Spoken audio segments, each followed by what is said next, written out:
mai o le talofa voucher. O te whātālofa o tātou o tunu o nei fo i aso o tātou mafuta ma whairoa i au si mai alau whaafonga. O lo maualunga pēre tūlanga maa ale o a fianga o le soifua malolo ina o tātou tangata i Samoa. Ona o le ngase o whatungao. E pe ona whaamawina e le whalaptonga o le soifua malolo ina o le langi. Stasi reo lu i tau o lo whenga i neima le whalaptonga whaavai o whatungao o Samoa. E pe ona sa whaavaina le malo le tausanga e lua whema le lima. Le ua atoa le tausanga nei le lua se fulu tausanga. O le ofoina o tonga fitinga le whaama mao le toto, ona ua wha le tonu whatunga o ma le tu inatu o whaautuanga, wha pēr porkala me wha lau iloa. Stasi reo ngā luenga whai pēr lo taulongolongo ai ro tātu o tanu, i le tāua o le vaai o se fomai, mo le siakina o le ato tonga tāua o le tangata soifua.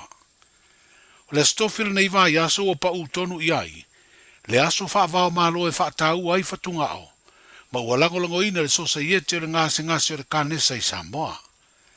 Wa whaalia i se whaalau i leo le nei aso tāua, le maua lunga tere o le tūlanga fia o tangata i lo tātu o tanu, i le ngase o le kanesa o whatungao, ona o wha i le pipisi e pei o le suka, toto maua lunga ma le tino puta. O lea tō tonga o le tangata so i fua e matua tāua tele, a wā e pei ona whaalia le so i fua maloloina, na te ave esea le vai lea o ngā mai le tino, ma le tele o isi ngā luenga tāua e te tauai, o na pui a le lei. Wa whaeloa i wha maumaunga, e ono se lau luas furu lima ngase ua tonga fitia, i le whale mai wha mamatoto o talu na wha vaina le wha laptonga wha vai o whatungao, i lo tātou tino. O ia fui wha maumaunga o lo whaeloa ai, e tu sama le tolus furu lima ngase tau whatungao le tausanga i Samoa. E peo na si le fia, o le tasi leo o unanga le mtanga aluenga le soifua maloloina, o lo ave i eive soa swani, e ese mai le malo e pei foi o na foai, e leo fai pese le puni a lava se se leni na wha wai, no foe se fulu e wha o ngai le tonga fitia o whatungao. O le tau mawhai mea ai paleni, ma ia inu le vai auni, se tasi leo whaantuanga wha le soifua maloloina, mo le tausia le lei o whatungao. O le tasi o whaantuanga, wa ai se fo mai, ma fai se siaki. Wa mai aneo na saini se marienga e le teitai o tātou malo e te mai tei pāle mia, ma se sui o ni fale mai se lua o le tunu o intia, i le fuafuanga e ave i ei ngase mai Samoa, e le mawhai na tonga fitia o tātou tunu. Se marienga le ama whai na au mai e ia fale mai ni fo mai, e whai ei Samoa nisi o tonga fitinga mo ngase, e pei o le fatu, ma whai titi ai tupe alu o le malo. Wa whai loa le minstau le soifua maloloina, o lo sino le tonga fia le ave o ngase whai e tonga fitinga i le atunu, ai taunga tā tele ni usira leo lo ave fo iai, nisi o ngase mai Samoa. Kei mingi isi li akul ka ngofie o ave o kako mai inkia, i la o ngiusila, ia le ala lea ua, o isa kako se ngia whenga inga kaluai ma Apollo Hospital, ia lea ua kako se ngia ma Fortis ma Artemis Hospital inkia, ia lea ua whakingo i le so, ia ika kongunga, to le afa fai ngofie, ia ma kau ngofie mo kako, e mai se fo i ke lo ngisi ngase, o lea ua o fo mai ma kau fai nga i e fisoka i mai, i ke lo ngisi o kai mi nga i rumu. Ia mwhai lawa nga tuia ngase nga i se fai ngisi, e o inga mo le kau o, i le kako o tungu, ia la mwhakingo i le so le se nginga, ia mai se fo i kulanga pe o nga iai, pa malo whafkai le, kakalo, ia maka po i fo ia ki uke mawhaiwa, ia mai se fo i le, ia o nganga pe on ku inga mai, ia mai se fo i whakingo inga, ia inga i mawhai o nga mangu i hai le kako o ngulo keli. Le fionga valasi rua pito whanua to nga manga tā fito se te sele, le minstau mtanga aluenga, o le soifua malolo ina. E peo ni si le fialo te pena nei le malo se tasi o fuafuanga, o le porkalame le insiua o tong fitinga whafo ma i whafo, e peo na whaangai o ia le whalaptonga le nupi wha, ia mao se porkalame lo si te sida le malo, e mawhai o na whesoa swani ai, i le whaatupeina o tong fitinga i atunu ma mao. O le fionga le minstau tupe, le fionga lau timu ia fua le se va ai, na ia te talaina le nei va yaso le fono, A paanga tō tino le no whanga tu tonu mō por kalame o swing o le tau. Le olo i Samoa e pe o na iai vai lima, i te tonu le no whanga lo i eira ofisa au tū, o le whalaptonga o le sio manga o le Pasifika, po le SPREP. Na whailoi le ministari te leino le whaata singa, o le no whanga au tū o por kalame o swing o le tau, o lana mata whaioi o le langolango le whalaptonga, o le sio manga o le Pasifika i whautuanga o por kalame, e feso sonia i atunu o le Pasifika, o sui a wai o le whalaptonga. O le titalaina o lea no whanga le tūsanga lua fesfuruiva, la amataila na ngā luenga o le tūwha ma whaaso atu i atunu o te tasi. To mai a o ina e langolango ai tau mawhainga whaasino lea, i por kalame e tari atuai suinga te tere o le tau. Ina ia fō i ai nisi o whaafi tauri manu i tau, o loo whea ngai mātunu o le vasa Pasifika. O le sui le malo i a pani Samoa, o se atunu na ia whaatupe le fausia le no whanga, na sauno fo i te leino lea mafutanga ma ia whaelo ai. O swinga o le tau, e le na o ni atunu o a fiai, ai o se whaafi tauri walaunga tasia umai, ma lo matunu o le langi. E lua aso o lea whaata singa. O le upatau au le fionga i le ao le malo le fionga atu me le li whanova le toa sua lau vi le lua, tu si tau aloa le tō finga le ampasa fōng, o le malo pe le sauma po Belgium i Samoa, ai whaamautu i Canberra le lau mua le tunu Australia. O le stofi umawai sa sauninga le mauta wha le malo le ao le malo i Vailile, na tau au ai tu si tō finga le ampasa o Michael Coffin, ma ia whaelo ai le tū mau peo whainga paanga malo e lua, ai mai se lava i te tonu, o le Unia Europa leo lo mafuta whaata siai mātunu, o lo avea masui al whala tonga o tunu Afrika, Caribbean ma le Pasifika. Sa avea le whaafitai le fionga i le awa malo le malo, i le sui o le malo pere sauma le fisoa swani, a lona malo i a Samoa, e ala mai le whaalaptu betonga o anti na e Europa, o lo maua ise leni e whaale le iai o tātou suava i tau mafa, ma le pui pui o le soifua malo loina, mai vai la whai. O le ampasa leo pere sauma mo Samoa ma Australia, whapea isi malo o le Pasifika. Manuia le nei aso, soifua. Ta lofa lava, o le siu fofonga le nei o Samoa, le Radio Samoa.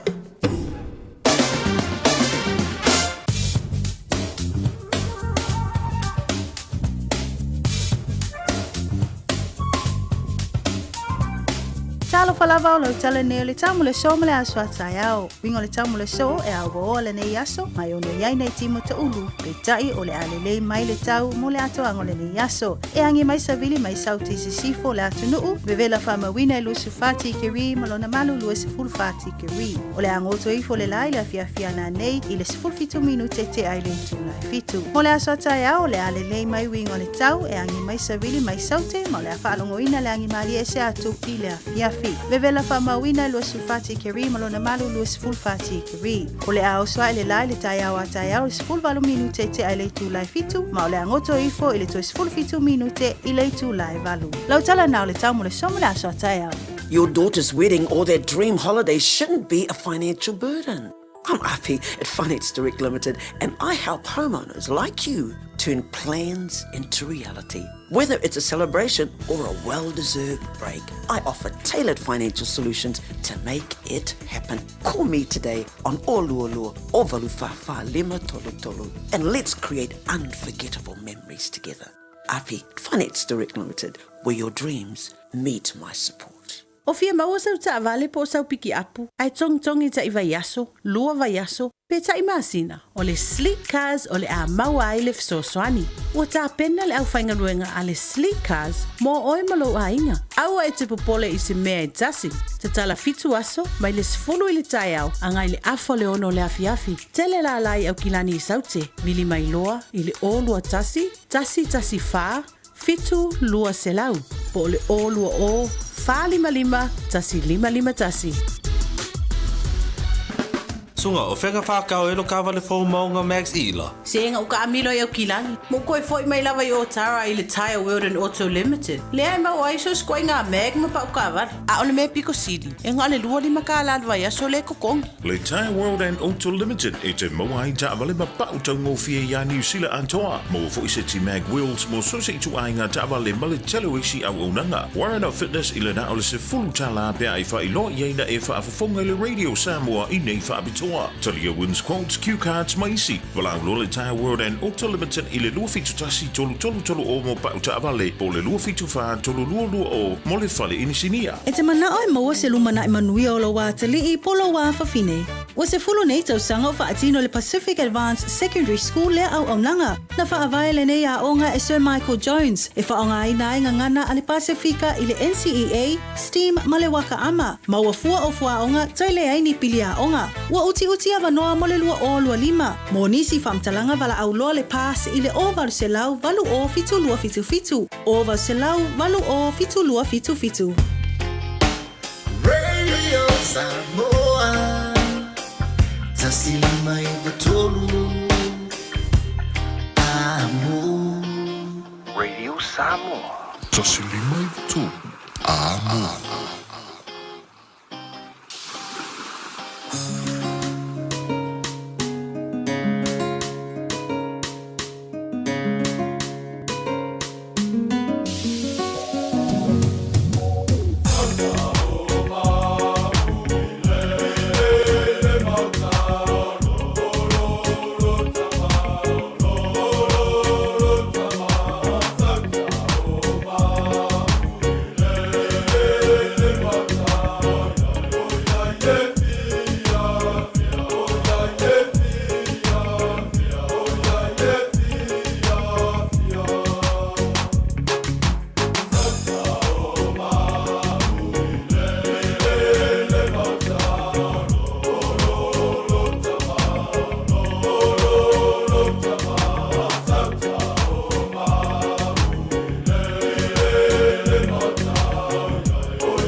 Fofogamua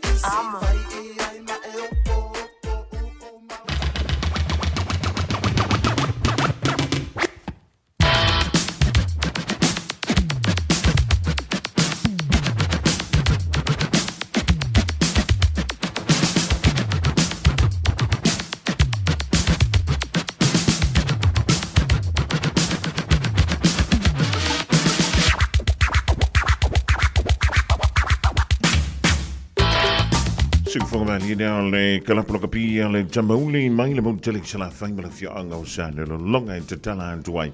Le tanto mafutanga vo le Aoauli le stofi le fanta fitio ngā luenga tute ma fai valo filima lo fitai tunga yelo topa ia ma lo topa malo le soifua ma le langi e mama. Lo te le tō te mai lo tō soifua ma lo ne yola tātou toi fei loai. Lumo nua e leo tō nua fei fei o lo a fea nisi o tātou a inga. Wo me masani le malanga le milima le onti po nga singa se fo yo latino pa ia tulona alfa ma fana pa ia tulona alfa ma lo ina ia mawai le lonto tele ia mawai fo ia le lonto on sa i le fo i venta ole tu sanga wa sfulu iva mi tu te ne sfulu ma le lua ile tu tua ma le au nanga nei fa wa le radio Samoa tasi lima i tonu a monta tu te fa tasi mo te lenga ia te dia. Ya ona onisi fo yo mafuanga le ma anfia e yel banatu ma walunga o le safa afifia na lo tatu tro nisio por kalame me se levanta tu musika fa afifia na sui fefiloin ya mai le tulai va se ulia ya le tulai se fulu ma le lua por kalame la Aoauli Fofogamua se yo le tulai fa ya o le te va ia tu fa fo le ma le me le sulu me le la mo ia o le sulu. Ja, ele o tuanga fwile le motua vevela o le utewa i tu fafo ia e pe o la iena iau le tau wha manu ban. Ja, ele o ni au fo i e tim na utewa ia le mauru ulu i le hawa a ien le tae ona lila. Le anga i me fo i le tātou ngā ruenga. Ja, e au ngā fo i le mauru ulu, e au ngā fo i le tim. Si tau wha te antu i le pefu. O umi o na mawhawhana. E ele te mida o whaitau i lunga o tātou tala. O lo fa pia mai ai a fai o na wa e manatu ala alu esele ma fa mo in tanto nei in New Zealand e po tanto nei au kilani i talo fai stop your mafo fa mai e vai ia se fa o mi o ma fa tanto le masina nei o mati ia fa pe foi langa ia tu le masina lona fa po le masina fo le masina o a perila masano e tulanta tu la le masino me le dei fo tu sanga ia o lo ma fana pe tato ia alongo winga le me kupu ka ko fu ma fanga o ka ko kingi o ka ko brankeke ia umanga mai fafo ia ko ke langa le dei fonda se ave tata e no penga ngakare o ka ko brankeke manga mau me ile tu sanga na se ma vai tu ne ia ile leila si ave si fa vai se tu ye si na pauta e tu ye masina ma lo si fo ile e makwai lomi ai ma vawai vai po ine te leo fi ai makwai vawai kongi ai e borga kanga e makwai e fa ngau de mali ai makwai a vifo ia mo meu plankeke mo wasing kama kapu fo ile ia ngo fare fa mo susura pese fo ile no fo ile tu mo ba ma va wai lana plankeke ja ki era ire wo uma vai e vo le lifetime le lifespan o menga plankeke le nga wo vai si plankeke so le o kamanga ele mo mo la wa fi kusi pon le alo ya fi fo ile ia ka li do markamanga ua faisi leva ua faisi umi o wha o ngā pēr ua makang ko uru o ronga winga ua faisi au fuafuanga iai o kā kula ua poloka i mana wha maole masini tāna walau o ronga winga ua kaunga wha li kai au prankiki vai sisi prankiki fau ua mei tupu kā ko vevesi ngei i mene i wha walau fatita inga sau le fala ve sau tu sanga ya kireiro ye pe kai fia ai sau tu sanga to se lau fa se lau lima se lau afe lua afe fa e ke au sulu a so e ia mau Mai de ako fu sia so kia lu isu. Yo. Se va ir ka ona planke keri. Ako se se na ka na ri planke keri ngai ia so ia. Le winga o tala. O lela umbiona ma farfan o lona winga. Ia so maluru wai ai fo ia so. O le ave vela ia e tau le si le fiele me le vai tau o le tau ma farfan. O le kaunga fanga unga me o firi. Yo. Ia a faila o nai te mo il po fa ngo mangiso. Ele o le lafa po le ta ele si tu lo. O ngai ai o firi. E mafua mai o makua mafia fia le konga firi ngai kongo. Ia o le fama lu o lo mo. Ele ngai to le fama lu o lo mo nga. Ia o to tonu o la prang keke. Ia nga. Ia o te mata tua le tini matou mai me Samoa. E o mai. Ele ai ma se po i vai o le fana. Ne si da fia la sone. Ele i a ko se ma singa. Weko, son. Wa makanga va. Va e vai a kuro. Ia wa makalonga po ua. Ia arua koe lo le me fili lo le papala. Ufape, sele, so me fongi silari e manu ruari le, e maro koi loa muri ang, o ingei, ingiu sina, ai misianga kongi au ki langi ma werin kongi, o imakala iskeke, o i re fai e whako anga whiri, alo na winga la, ia, tātou mantala, ia tātou whai te foi, ia, umana whaonga, ai whita tā, e lea o ngana te tāme i o prankeke i a kako musingi kāna warawa i tono mo ta malawa lenga i whaisi la iti ai a whai o nai ofi e ira ua lawa le tasi ioe a whai e leo oe ana al masini tāna warawa a wai ki alu wako momongo i eile wha wai kasi alu waka viringa ai ma lepe ma le masingi kāna warawa a le ma lepe e paha ama mag ia o le kaula e koe whai e i wha le leile masini tāna warawa ia si lera koe wha kau mau sisi masingi fok ai ma nei ia le avi oi oi ka ko fana kana lava oi oi nafo e te mo ai tana mai I ma o le lang e ki an wa oi le topi tonu e ke wa ko foi ni ki ki no mo po ai makaida e ko po ai dai tonu ia vai a I fefe ke no me ye ka ko kanga ka samo Yo ngai aluri pi ko ngu ye kau feo lo le mau ko mai mi se lava tanto ni au kilani saute au kilani tu tonu au kilani sif yo aru yo mere I para ya la ki pa mo ngi musingi vo ye la popo ai o ngi mo ngi musingi fa mango I tanga mi ya la ki pa mo yo wa ri ki rin kanga mer wa ya ai balo pa fio mai tana mai ia o mai oi le ringa la so talo sia o le no so longa le leilo wa so lulu io ia so fu ia so lulu so tofi fantana fanto le ringa la Aouli le tempo ingo malu o no pa ia le tua o lo tala ina lo na fidangalo so se fanta fainta ulanga ia malo le tutano malo le on sai o lo na fidangalo ai le o tanto loto e le nganto I leo pa nga masani le tanto bala leo te mama tira ma tua tu me muli panga tono mo te malawa ta lofa o a mai o lua le an menga wo re ko karngwai io o inkang o ko ai o ingang se ser ki ngai mai fola awai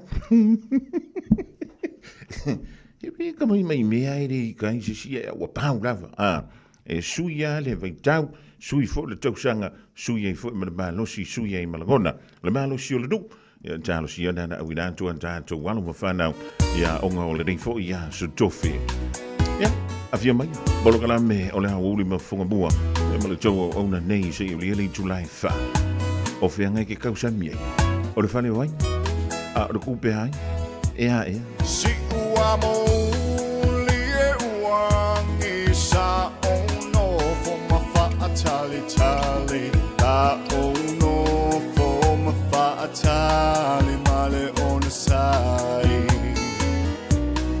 ile fie mawa o sei ngatamu suei se me fai uputa uai ubale chalu ai lo fa ma wanunga awe ta fa ngai ole afia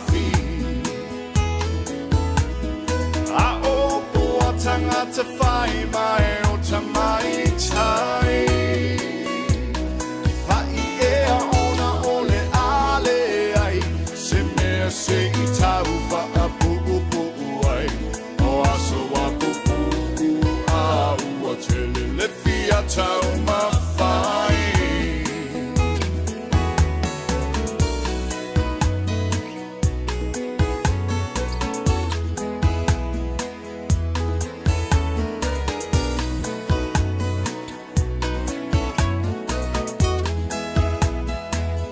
Pe tau I manula telu nei upu, na ole tangi ma wha upu, te patasi mai a oe, lo uau. Le tau I vinga ma le tuli tuli I, o manatu lava le pe tau I, ole ia oe lo uau, ma le lalo langi. Aue ta whaongai, ole afi afi. A opu a tangata whai mai o ta mai tai. Whai ea ona ole ale ai, se mea se I tau wha pupu ai. O aso a pupu a ua tele le fia tau mawhai.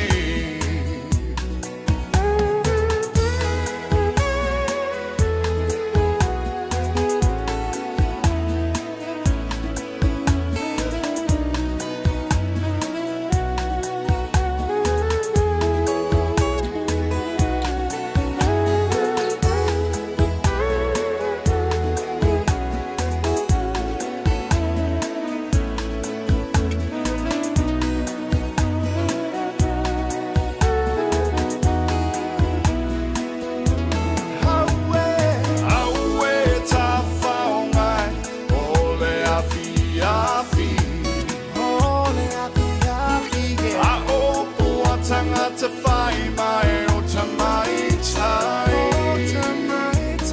Whai ea ona ole ale ai, se mea se I tau wha pupu ai. O aso a pupu a ua tele le fia tau mawhai.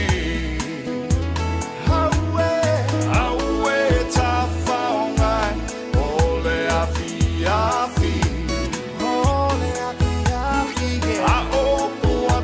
To find my own to my time. Whai ea ona ole ale ai, se mea se I tau wha pupu ai. O aso a pupu a ua tele le fia tau mawhai.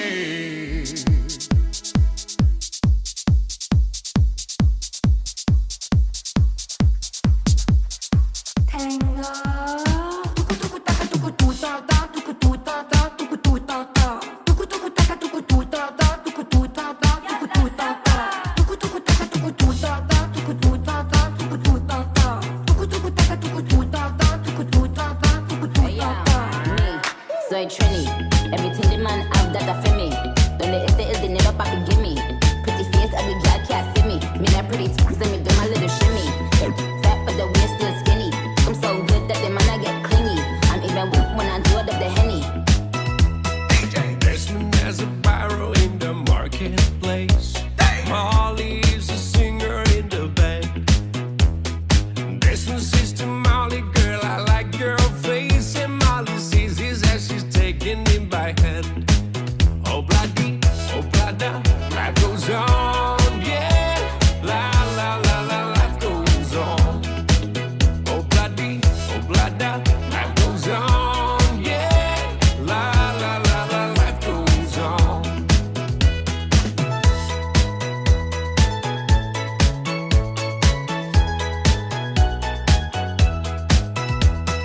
This one takes a trolley to a jewelry store.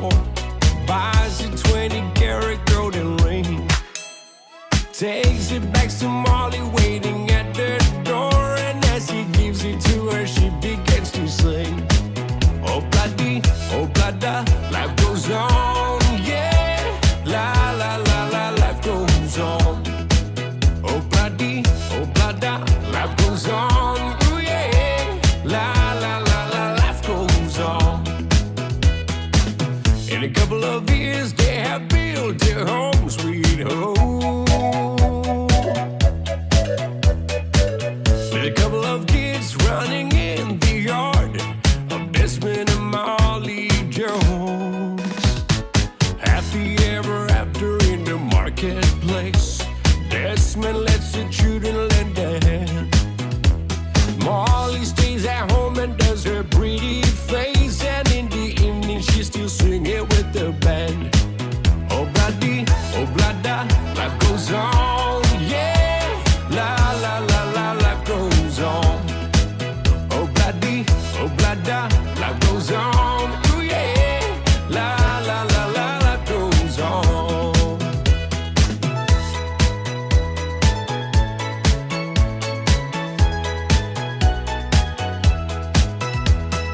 Desmond has a barrow in the marketplace. Molly is a singer in the band.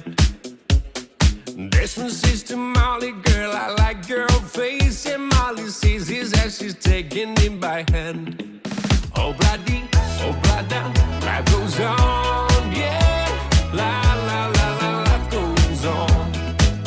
Oh, blah, dee, oh, blah, da, life goes on, yeah. La, la, la, la, life goes on. La, la, la, la, life goes on. La, la, la, la, life goes on. For me, le fui pu muli ale peseda. E bolo da tali for me, life goes on. No matter what, ole ya lavole me tupu yo tanto ola. Ya be tate malo sinei, ya be te malo na nei le loto. Yo e umantu aname. Ai tu pele ola. Yo e buan tanto fu ngai fai. Pole alo ta fia malo i fia. E le teimi tante vai. E vo le teimi tante to i lalo ai. E vo le teimi tante malolo ai. Ia be tante faia ina. Ai alu bea le olanga. Ai no fo nei bea na yeisa wanti fo ile le yelo na vai se kone. Ia po la wanti na ia mo meo o fo inu mero. Na mi no yele vai se kone. E le mafiona e tau fio. Tu so nai mi ngoia e o le te mile tau talantu. O nai ti ngā i au fafonga. Ia ma ti ngā i au taringa. Ia e li se meo i ta pēlau TV. E sefe ai lo malosi. Ma lo inga i ngā i lau TV u ke leo lo ngā ku. Patara whantu ia kolio fofua. O le ma futa mai. Le whianga o santu i moro filufi i Samoa. O le pese lo te whalonga tui Samoa. O na toi pēa i fo i lea o le pawa. Ia ona toi pēa i fo i lea o le tātou pawa. I te tonu o le tātou tunu i Samoa. Ia kako pese fantasi ai. Ai, avantu le whamalo i le au whenga le IPC. I Samoa. Ona o le safia ngailo tātou tunu. Manti munga mamafa e ranga tei lea o savili. Tau whaatau tāpu savili malo losi. Ia tau te leo whaatafa. E whamalo antua ia tau. Ia a whaila o leina nei wha le tonu i lalo le ele. Ia ele stanto me mawhai. Rup whaperitania a whai ua wha le tonu le infrastructure o leana tan tiai a tanto leina ele. Tise po le alawa le mena wha le tonu. Ia, o la ele kako mea la mawhai. Ana pau le mea le tau mai tau antu fo i le iai. O le tau wha pia mai nisi wha mtalanga mai Samoa. O le nā e whai si tuai le titi o an tanto lamta inga. Ioi. Ia ka ilo ye. O le ngeia mea o le imeri haku i Samoa. Sorry. Se o ke whai aku la ukana. Anga whape o le soi fua iopu e unga koe ingo fuala au e mai iopu. I lea mea o le imeri haku i Samoa. Ke whiu e whakari se kati. Ala ua umanga maka ye. Ia maka pe ye. Sila hanga i ai. Ani mai a se matangi se momoli e tuai o elofane. Ila upele ole mafayelo ufatu one tata lele. Wa omisia oe, tawa wina matelo mfa.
si whangamali o le uso ia puni e pole fionga fo ia peseta. Peseta puni. Tangata whai awa sina le dai. Telu watu lo le mlewa lele. I dai le afoi. I le do whangalo ia ila o nanga le kampriwa lele le New Zealand. Io isi le la le leo le sina o lana ava. Io wala na sina le ava peseta puni. Ia ona o la foi inu ana ia fuala au. Io o le me fole na. Ua sele aile ava, pole soi sa, ale vionga ia na nai vielani. Ia ona e maua i fo, o le sina inu fuala. Ia, e whaatalo whantu le sunga i le whawhengainga mawhalitua, ia lale mawin. Mano le sui fua manu ia male rangi emma.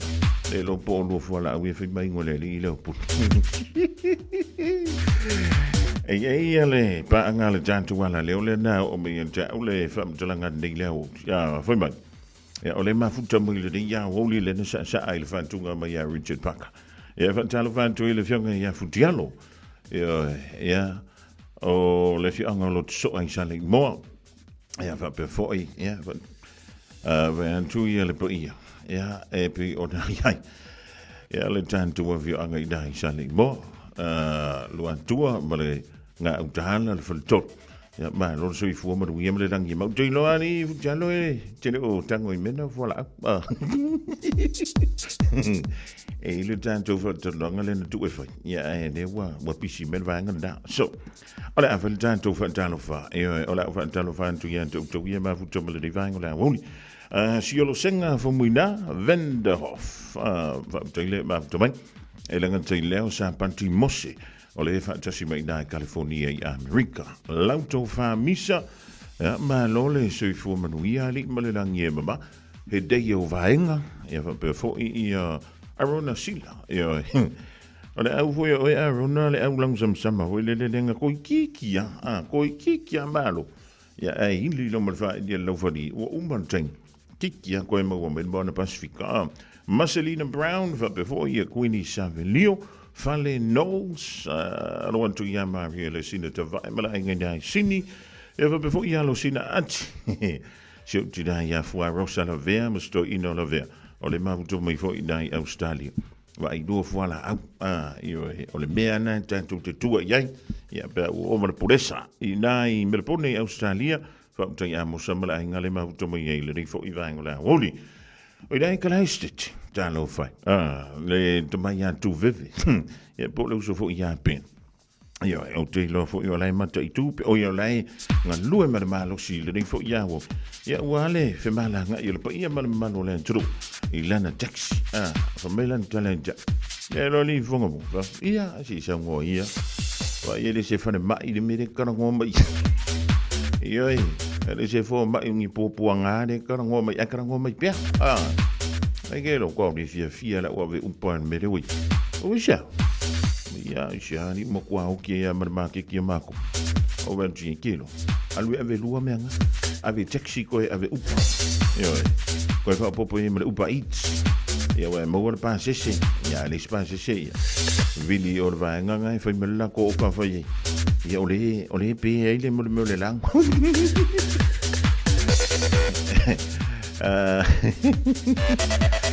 o ngalu va Crichton Malang le mau jomi dai sini Australia fa tu tele le mau jomi le ya mo le jomi is full lima mi du chen dale le July just ya pol kala me va o vai engo le o lima finga mano long ya mi si vo su nga dale le va engo le ya dan die dan tu telephone I link July just si pe pe mai le sunga ya se uli o malau le Your daughter's wedding or their dream holiday shouldn't be a financial burden. I'm Api at Finance Direct Limited, and I help homeowners like you turn plans into reality. Whether it's a celebration or a well-deserved break, I offer tailored financial solutions to make it happen. Call me today on Oluolua or Valufafa Lima Tolu Tolu, and let's create unforgettable memories together. Api, Finance Direct Limited, where your dreams meet my support. Hey, don't be that guy or that auntie ignoring a sore throat. This isn't just some drinks and lemon tea in your sweet situation. Untreated sore throats can lead to rheumatic fever. Nobody wants that for their family, eh? Go get your Pepe's sore throats checked at your GP, school nurse, or pharmacy. It's quick, easy, and most importantly, free. So come on, whānau. This summer, take care of your tamariki. Get it checked and get it treated. For more info, hit us up on socials at Stop Sore Throats or visit stopsorethroats.nz. Talo fa Samoa se o atunu pele. Ua tala ina nei la mātou whale o loa o le leata I lai Super Reds I le Onovalu, Michaels Avenue, Ellerslie. Molo Fofonga tau mafa. Ua maua nei le mātou talo fiti I le iwa tala iwa le kilo. Talo Samoa I le valu tala iwa I le kilo. A fio mai loa I le Onovalu, Michaels Avenue, Ellerslie. Po le telefoni mai I le olua fitu. Fitu. Lua lima, valu fitu.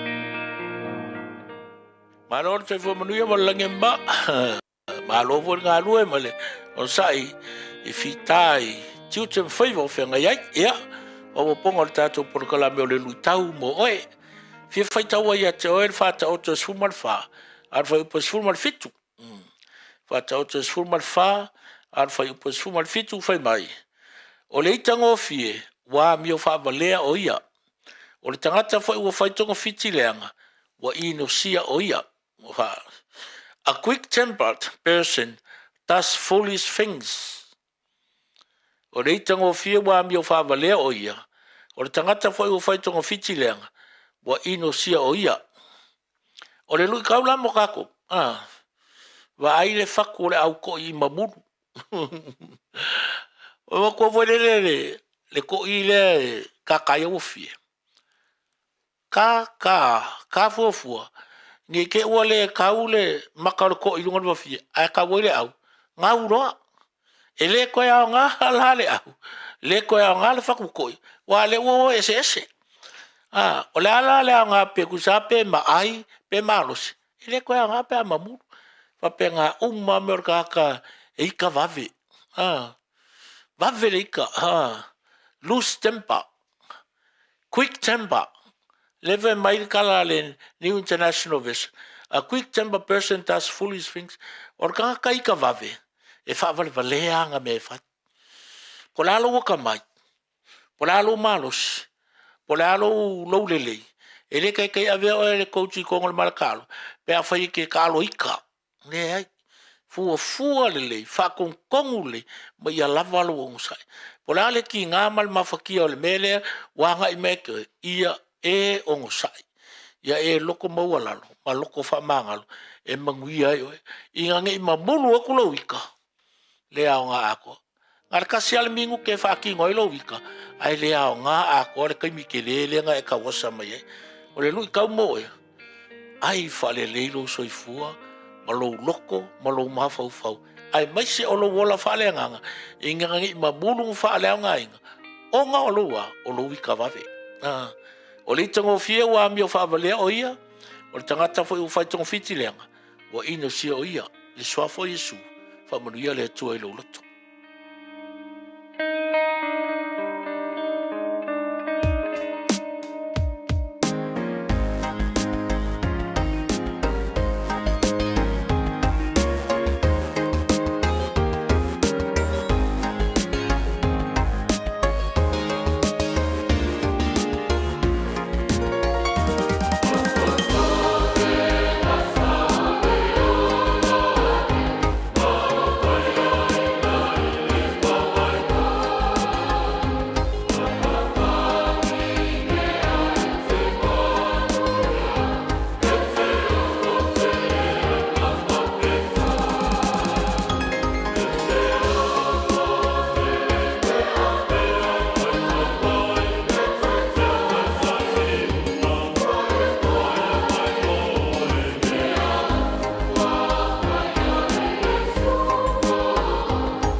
Malapese e whakasa Jerusalem Mafoi America Samoa.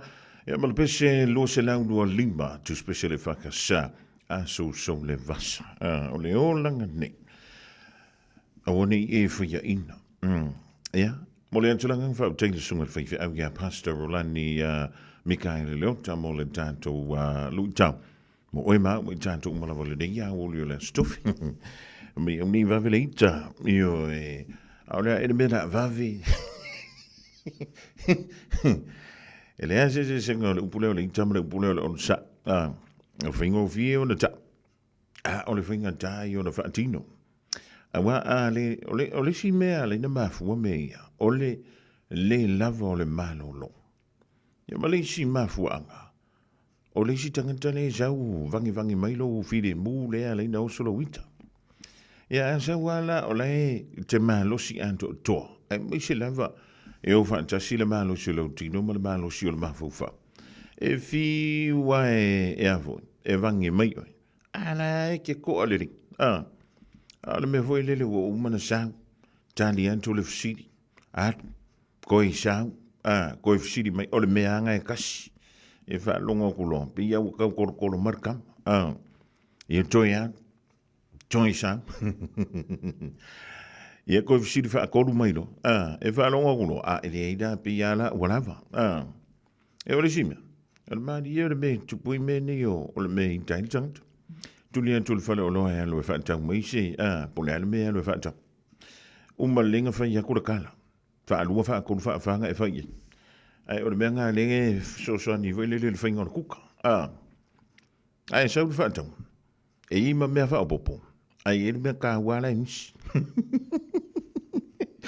Abana tinha me levar am diksi apisala. Na tasha so iva manga longo. Lea ma Mikaele Schuster. Ya ma lo so ifu ma le rangema. O le pese le wa pese ka ka sa mo le ni ya wo.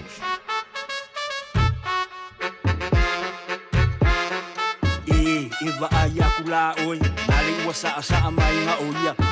Ua pule lava ye yanga ia. Oi ea.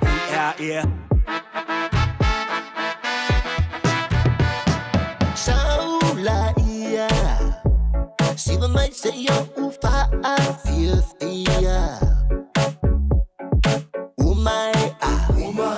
Ungaluenga pa atau pati. Oso pelue mari. Susau panga. Tini petama. Oe po ole toi ina uma ila ambi pila wali kama shawelava famole mole yai fo iselo matua ufa sina famisa misa wali tini shawelava famole mole Sivala ia ile musika amole po if amanga ya ila weva amole po awuli fusia la panga Etupu ai foi o se misa Au manipo Oi mafuko fo e au manipo Oi a winga fo e au manipo Boom chika boom papa o 5, 6 low Tino Kayla record show Sound of the S-A-M-O A way night and day For my people the Malo people the Aoauli Oh my fight yeah yo my la let's go. Sivala ile musika. Amole po. If amanga ya ila weva. Amole po. Awuli fusia la panga. Amole po. Etupu ai foi o se misa. Amole po. Ya ifo ise fa finge vai ma shoa fa so mo. Wali kama shawalava fa mole. Ya ifo ise failele faisana sete falai pankeke wali sunga shawala vai faila ukama sigala ile musika amole po if amanga ya ila weva amole po awuli fusia la panga amole po etupu ai foi o se misa amole po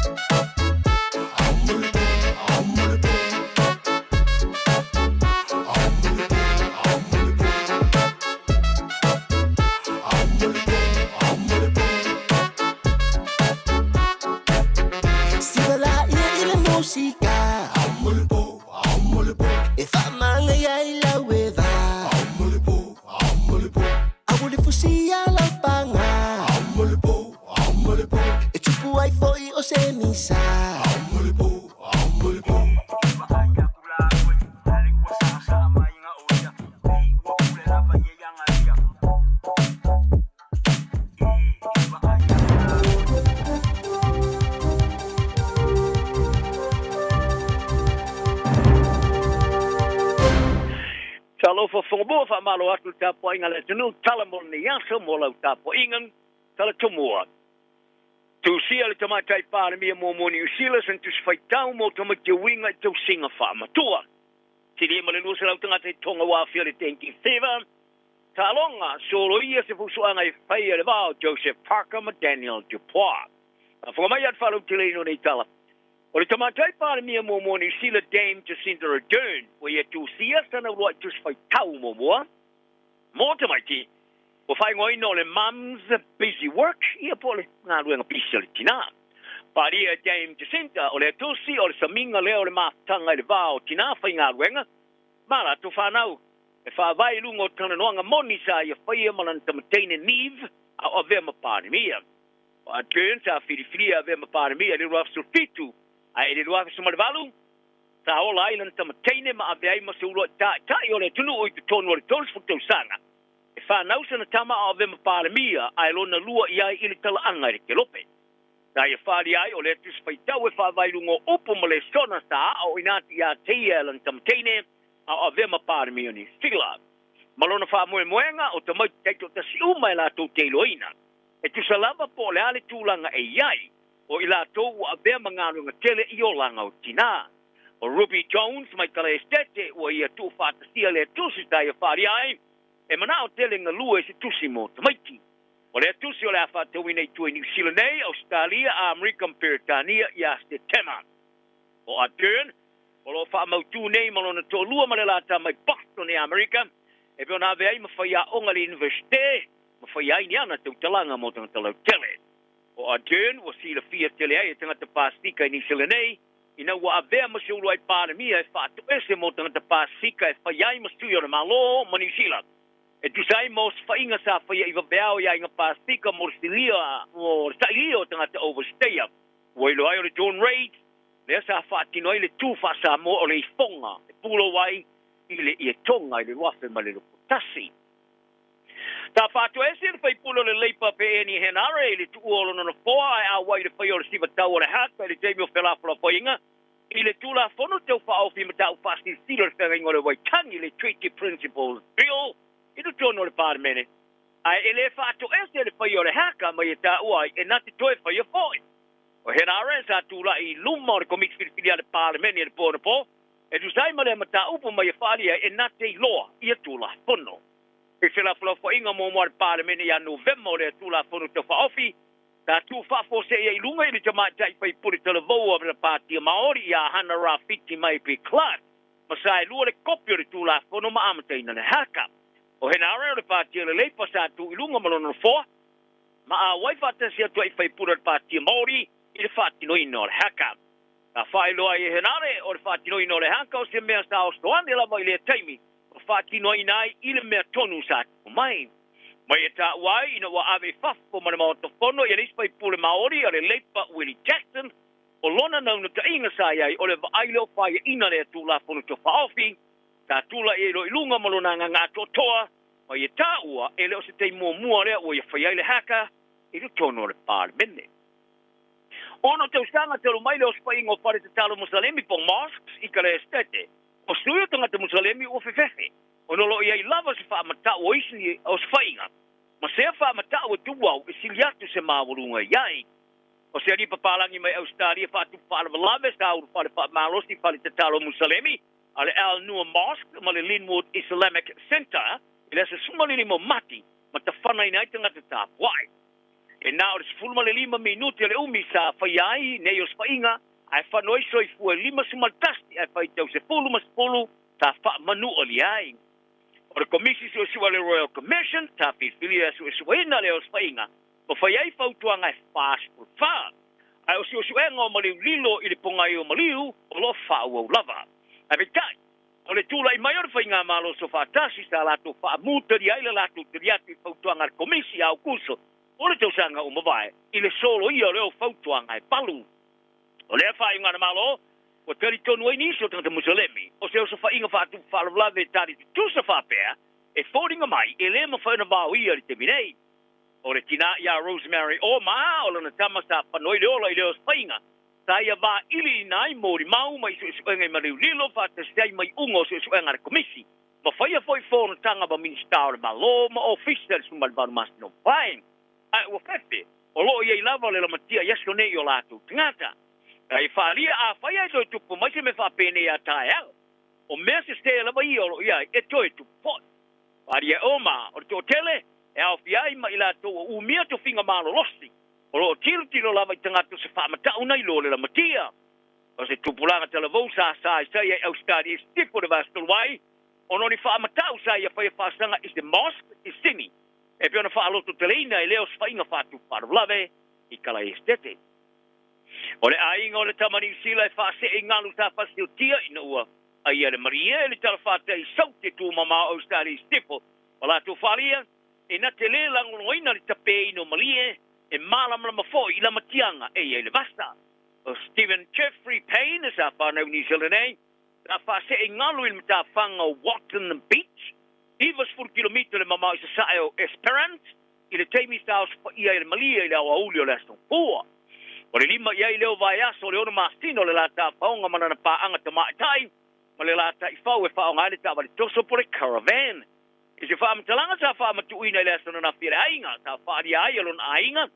For Stephen Payne, o se uso, tuangane uncle ka sengi, ma se uso ma se wo e lofang e tele. O ai foi, o stangata e maro stele, lana langolango e lo ka pi al Hurricanes, ma le All Blacks. A wau foi o na te alo lo ka pi pai e o mai le te pitein. O whaaria ni mata ngalo ngaro soi fu maro lo ne tonga, o mata upo tangata wafi le tenki fiva, o au sianele lo se lau lima.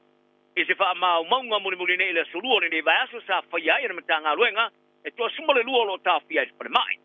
O le tangata pito le titi wa fia le fiva o le pepe mastina le matua, e le tripoti o se isu a whanu se toi pua. Wharia ma ta ngā ruenga, o lo whaua o lava stu espenga, ma ngā ruenga mo le wawai o vaenga e mawhuri ere pipiso le tenki fiva, ma ngā ruenga wha mama. A le temenei o le tamataro lusi ra o le kapia le Brumbies i atuaina tai i tualima. A wha mao nia le a fia le tenki fiva, i le mai ai o le tālonga mua le Brumbies ma le Fijian Troy Silva. O le tālonga mua le atua lima, o le tāmara sanga le tupalaka pipa stika i le tālonga, o le Drew le Somalilima, o le Masina talua i o February. Tā ripo tia i le rominga le Fiji Times, o le atau le lusu fitau sanga sa tu e whau i tua ma le tālonga sa whai i nailana au le Western Force, i le whasalonga i lua le tāmara sanga, ma le tālonga sa whai i naile Chiefs i Hamilton. E se whaamatalanga sa whai i le Brumbies, sa whai e umala ma au, ia fuafuanga mo uma mo le puipuinga ma le tenki fiva e peitai o tuarima, sa mai ina ua mauai e le siama o le tenki fiva. Ta longa ino toi fata o toina le tamafusu Peritania Daniel Dubois i se la fusu anga marupe sori ai lauri Joseph Parker. O tilo ne e fusu ia Alexander Usyk o Ukraine, mo le champinia ia o le rangi le pangamafa po le undisputed heavyweight title. O te poa o lo ia umia le champino le rangi le pangamafa le IBF, na fa forsake ona mai. Ma toi fa au mai ai tua te luaso. Fa ile la fusu anga mapaka le champini o lo ia umia la solus pulu le masti to lo February. Ai nei lo le toi fata o toini o seisa la fusu anga mapaka. Ai o taulo ai nele vai te poa ia Usyk. Le lo ia umia isi fusu tolu o le panga mafa. Li potia le Sky Sports i Peritania. O ia ele fa mo mo le tolo o pinga te poa o se fusu anga me fa ia Peritania. Ile Malaya le Wembley. Isi o malai ma whain whaiai. O le whaia ina muli nea te poa, o le tau sanga i wafi mara futonu le sa whaia ina ia Usyk, ina o tā whia fusu angai Polani. Le poa e lusu fit tau sanga, luas furu lua fusu anga lua whaia ina, le lusu tasi mana maro yoti. Na ia whāto ila loina i listan Peritania ia Anthony Joshua, nana fusu anga muli a Setema, tau sanga o mawai Usyk, luas futonu fusu anga e uno mara whaia ina. Tai whaalua foi o nei whāto ila loina champini mo mole no langi de pāma mamfa, Tyson Fury, ma Joshua, wa pēma tupua ma Derek Chisora, ili teimi la valea. O le tamfus Peritani sa muli manu manu champini ia e o le pāma mamfa, Lennox Lewis, ili afe iwa salau iwa simatasi. Le sa whaia inaito o le tai David Tua, po pamuinalea, ina ua fusu o champini, ele o iaise tala ili temirei, o awhea ia leisi fusu a ngā pāka. O le huka le Hurricanes ia asafo o mua fiu e matamata le kapi ma wale on sai no to fi stepo ilungo le malai. Kala mai no fa maro lo to fa ungo le to sang tuluai. O le huka le All Blacks, o le atu e tali o malai mo stai mo mo le to sang nei le po atai au le. Beata alo le Hurricanes ma le Highlanders I Dunedin. O whiriwhirieren for au whale o leo whate se mare pou le All Black, Tara Lomax. O whainga tā tele ia au moana whate tele o mitulu ai le omi o le teimi sa wha marolo ai. Mo le tau tau whale le man tong wtinga o na vai sa wha manu lia. Tā ia whaari ai ua whiu fo e matamata le lakapia pe o na matamata I tālonga umai o mai lawa le teimi nei. Tā le ile le amatanga o tālonga le Hurricanes o le nei tau sanga u whasoro nei. Ai o tel tonu ia o moa. Ua le o toe mamao mai le mau o le vai la au. O le manu malo. O le toe tali o Taylor May le tamarasanga lika le NRL o tualala tanei. Ina ua maana so ta iati es kalapo tasi a o tapaina le kalapo le Penrith Panthers ia le toe au ina mai o ia le au. E ia le maanga o le kalapo le West Tigers o lo tu mua mo le seini o le tamarisu to te sanga. Maata ua whaasoa ne inunga o penga o so te inga lau tele e fōringa mai ai. Ua tusi ai le naunau te ingo mei e toe ta aru whaatasi mo nau so ia Carroll I le Tigers. Kailan e lima ta'alonga sa ta'alo ai mo le tō Samoa, tōsu ta'alonga sa ta'alo mo le Panthers, e au fia ma le malu ta'alonga le tōsanga ubawai ai le whaamaro roina le NRL. O tūsanga taruai sa mori ai, mei e tūsama tua inga te bevesti, ta fia lun tō lua mai o anai na whaamaro roa le NRL. Ta te ena e mei ale moni o nei morianga le whaolima ma morianga I lua le tau muni muni po le stalking, ai o le asonga fua le vasta nei sa tō lopu ai le whaamasinonga nei morianga, ma whaaria I lor kai te whono le NRL, Peter Valandi. O sa o loto nei mei e toe ta alo. I le mai ai o le atala sa vave ilo na iailo na so tanga ma le Tigers, le sa lato whirwhiria lo nausa ia Gerald a olumana I tamarasanga o le tausanga nei. Ai o le teme nei o tala no whala o tele nei Dylan Brown o le Parramatta Eels kira na whae unga e sta nianan whenga inga mana Newcastle Knights. I nono whalia o se tūlanga lea I le manu pui pui o lon tāleni, mo le whenga inga sputau sanga ai lea o tupe. O lea whenga inga tele a lea tau lea Samoa ni we kiwi, mo le sputau sanga I samara 15 miliona tala, e whaasea tua I Newcastle ta wha mauni ala songa poa, ai o lea sona nafis tei mua lea o talanoa I lea whairipoti. Ta ia tā puni ai a manatu e whapea, o lana whaeunga e stainia lea whenga inga tele, o nore kupe, e veitai, ta whaasino e Brown, I le whenga inga po e se purutau sanga, le sa la tau sainia mara Eels. Ari e Brown, e pulu e lava tangaita I ona langona whaaria. E peitai, sa tilo I lea whenga inga sputau sanga, o sta mea valea ia te ia pēa whaia na te lea talia ina. O ia tā uai o le malu pui ai leo lan tāleni ta alo umi, whapea, malona a inga I tu tau seleni. Kasau, tala nao le yaso I ai perfile e mua tang tauma, manuia le so.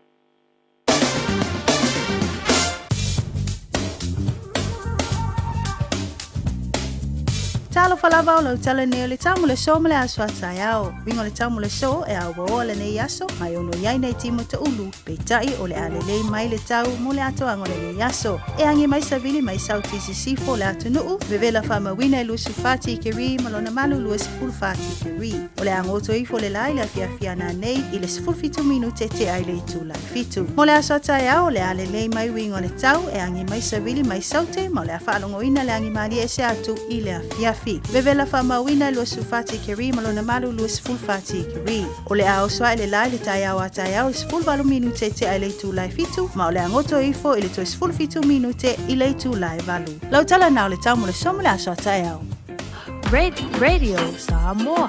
Taslima I vatolu amo.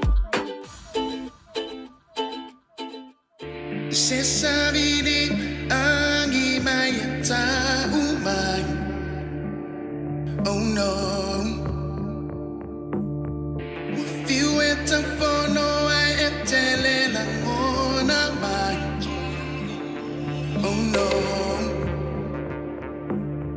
no fight tili me ane yengongolo mai.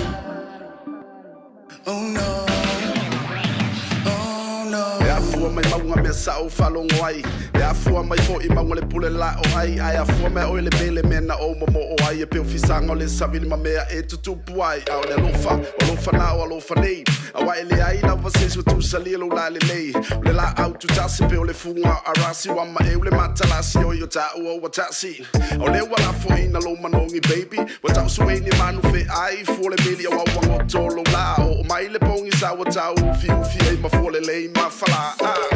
No o fia tofo le matango fie masalo ai wangalo sunga le fai ngo fia wa o wi lo le nei e ai le pelu mama ai e tu fa mata la ole tu mai wala vai o pu le o la o bele pete musu wa le fua te lulu e le toi fua mai le fua te lulu e vale ai lo ulu se savini angi mai ta umai oh no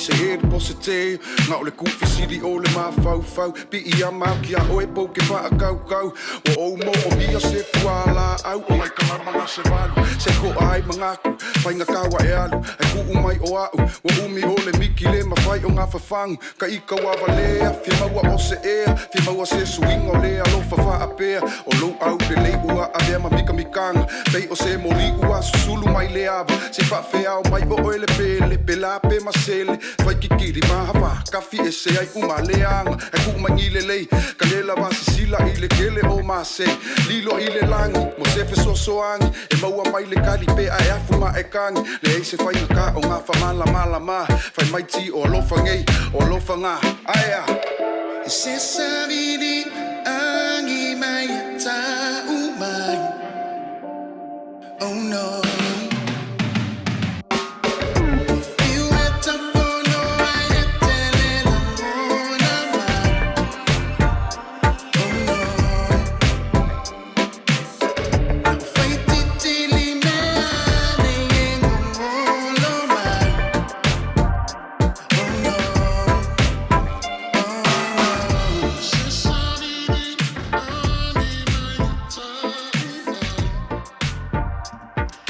Fofogamua now, Mr. Tima Ben Bentana, Malakila Records, alofa neo lofana.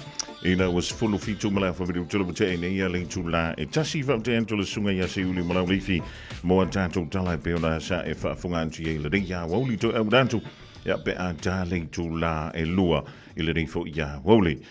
Fi fila ka ngola wa mo le tanto filo inga ma le to mala undanga fo ya le Beta Drive Doctors I mangele ya wala vai ya longo pu yeli o to pa ia ma lo to malu e winga I le lanto to tua fa soifua maloloina fi le wantanto a wei fa tasi e bala sunga le for mai o le to tua malo nanga le Beta Drive Doctors fa telefon to le divine o le Aoauli Dr. Zero Futai malo le soifua malu ia ma langi ma fi mai ma tala mai au Faftai fa talfat fo I lau fionga le fiafi fa pele malo fa fonganga Samoa tato Hawaii nei po kalame. Ja, maar lo le faiva ma lo le tawa tai. Le ding vai tawa Dr. Futai. Si o tele le mau fa na velave, o tele me o tanto ve si ai. E la so no fa yanto le nurse le o na mai no fa se fu me lo kasuka. Se fu me maloka koko mawalunga. O le a se sila le tanto o nanga. E le o le sidea mea o le wa au anga yanto le malo le tanto no. Se I fai o lantou siaki. Au lea fo le mafuanga o lea mea o le toto maualuka fa amalmo. Faftai o tago tele ia mta upua e langal ne fiafi. O le toto maulunga. O le tasil nei o ngase a fiel to tele o tangata.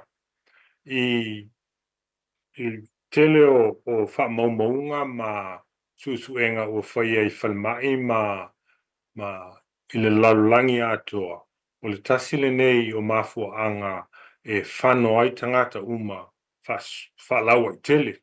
O le numel tasile nei o le toto maurunga e mafua ina a whaina le fatu a whaina ai I a nisio ala toto le whai ai. O le melna e tau ai tele ia le taum whai o tangata e vai o lato fo mai I le fuaino le toto. I le to tele o tangata, e le aise mafua anga e maua e alua I lunga le toto, e a matana e matua e alua le fo I lunga lo toto. A iai nisi o tūlanga e mawhai o na le soani I le alu lunga lo toto. Ia, o tūlanga masani a e pe on tātou loa o a whapea tele le vevesi ma tele le pupole. O tūlanga nā pe tele fo i tuatuangia e mawhau ia tangata mo lato ai. E mwhai o nā alua i lunga le toto, me leta o tātou o le pressure o le stress. E iei nisi tūlanga e iai ia a e la po a tele lo tino pe malosi lo ai i mea tau mawha e iei le masima o me lo lolo o tūlanga wha pena me umaho i e fie i to tero tangata. I o tau mawha na e lef so soani i lo toto ma le tūlanga o lo soifu malo loina. E iei fo isi tūlanga ngase e mawhai o nā lua i lunga le toto pe a i se a whaino o le whatunga o pe i se a whaino e te moe se si ngase pe o suka. O ngase nā e mawhai o na alua i lunga le toto. A le tūlanga whalawa i tele o le toto mau lunga i mau alto tele o tangata. O mea soani ai o le vaai o le mea tau mafa. E mai se le masima o mea ai lo lolo e watu fo i whafonga ngā Samoa. O me se aho me ai e leta o tātou take away po me deep fried foods. O tūlanga nā e le soani i ai. Tangata e le whaiat wha malostino e tā ua o te tā ua le tūlanga nā le wha malostino e lava al savali. Te le tā walu le gym e whaini ni me e se fule le ai am whaina maua le tūlanga nā e lei a o le wha malostino o te tā ua e mwhaina whai uma tangata tō tele. O le savali po le awhai tūla le fast food minute e yasu tai tasi. O tai lua aso ma le whali savali. O tūlanga nā soani e tau mwhai ona mai e lalo mfo i el toto maulunga. O le matua o le tausanga o le tangata, Dr. Fuatai, ona whaapelea, ona whaasolo i nā aluatuanga i lunga le fua o le mele o le toto maulunga. O tāwol tūlanga nā yaso mwhai, sa iele talitonunga e whaapea a tōrs fulu po le fast food tausanga tau leona a matana ngā i lunga le toto maulunga. A le tūlanga o mato vai nei vai taimi. E o i tūpulanga mai le sfuluono tausanga. Wa mata o nā ngā i lunga le toto. E se mafua anga, Doctor?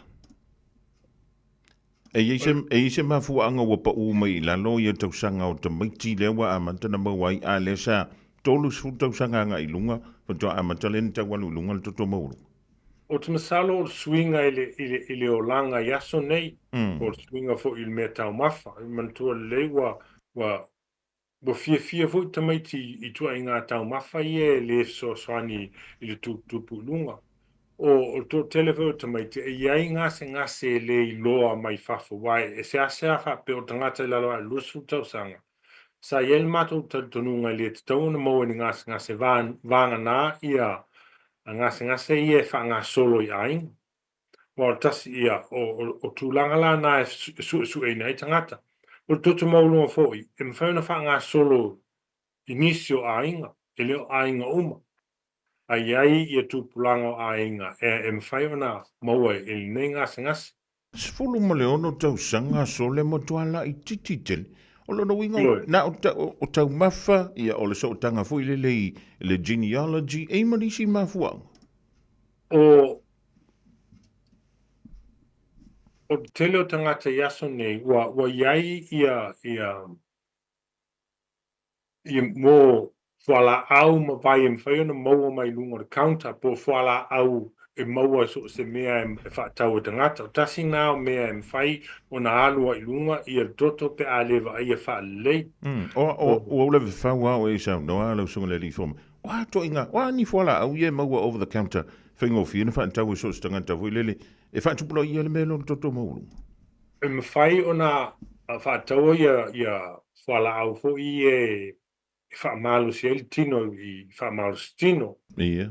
Wala au soani i mo le hay fever po o wala au e ave se ai el mangeso tino mtulanga fa pena inisio wala fa pena e a watu ale fautuanga ele faltalavai la pata ia tu ai inisio o mo me ta o side effects po tūlanga le whengai ma tangata.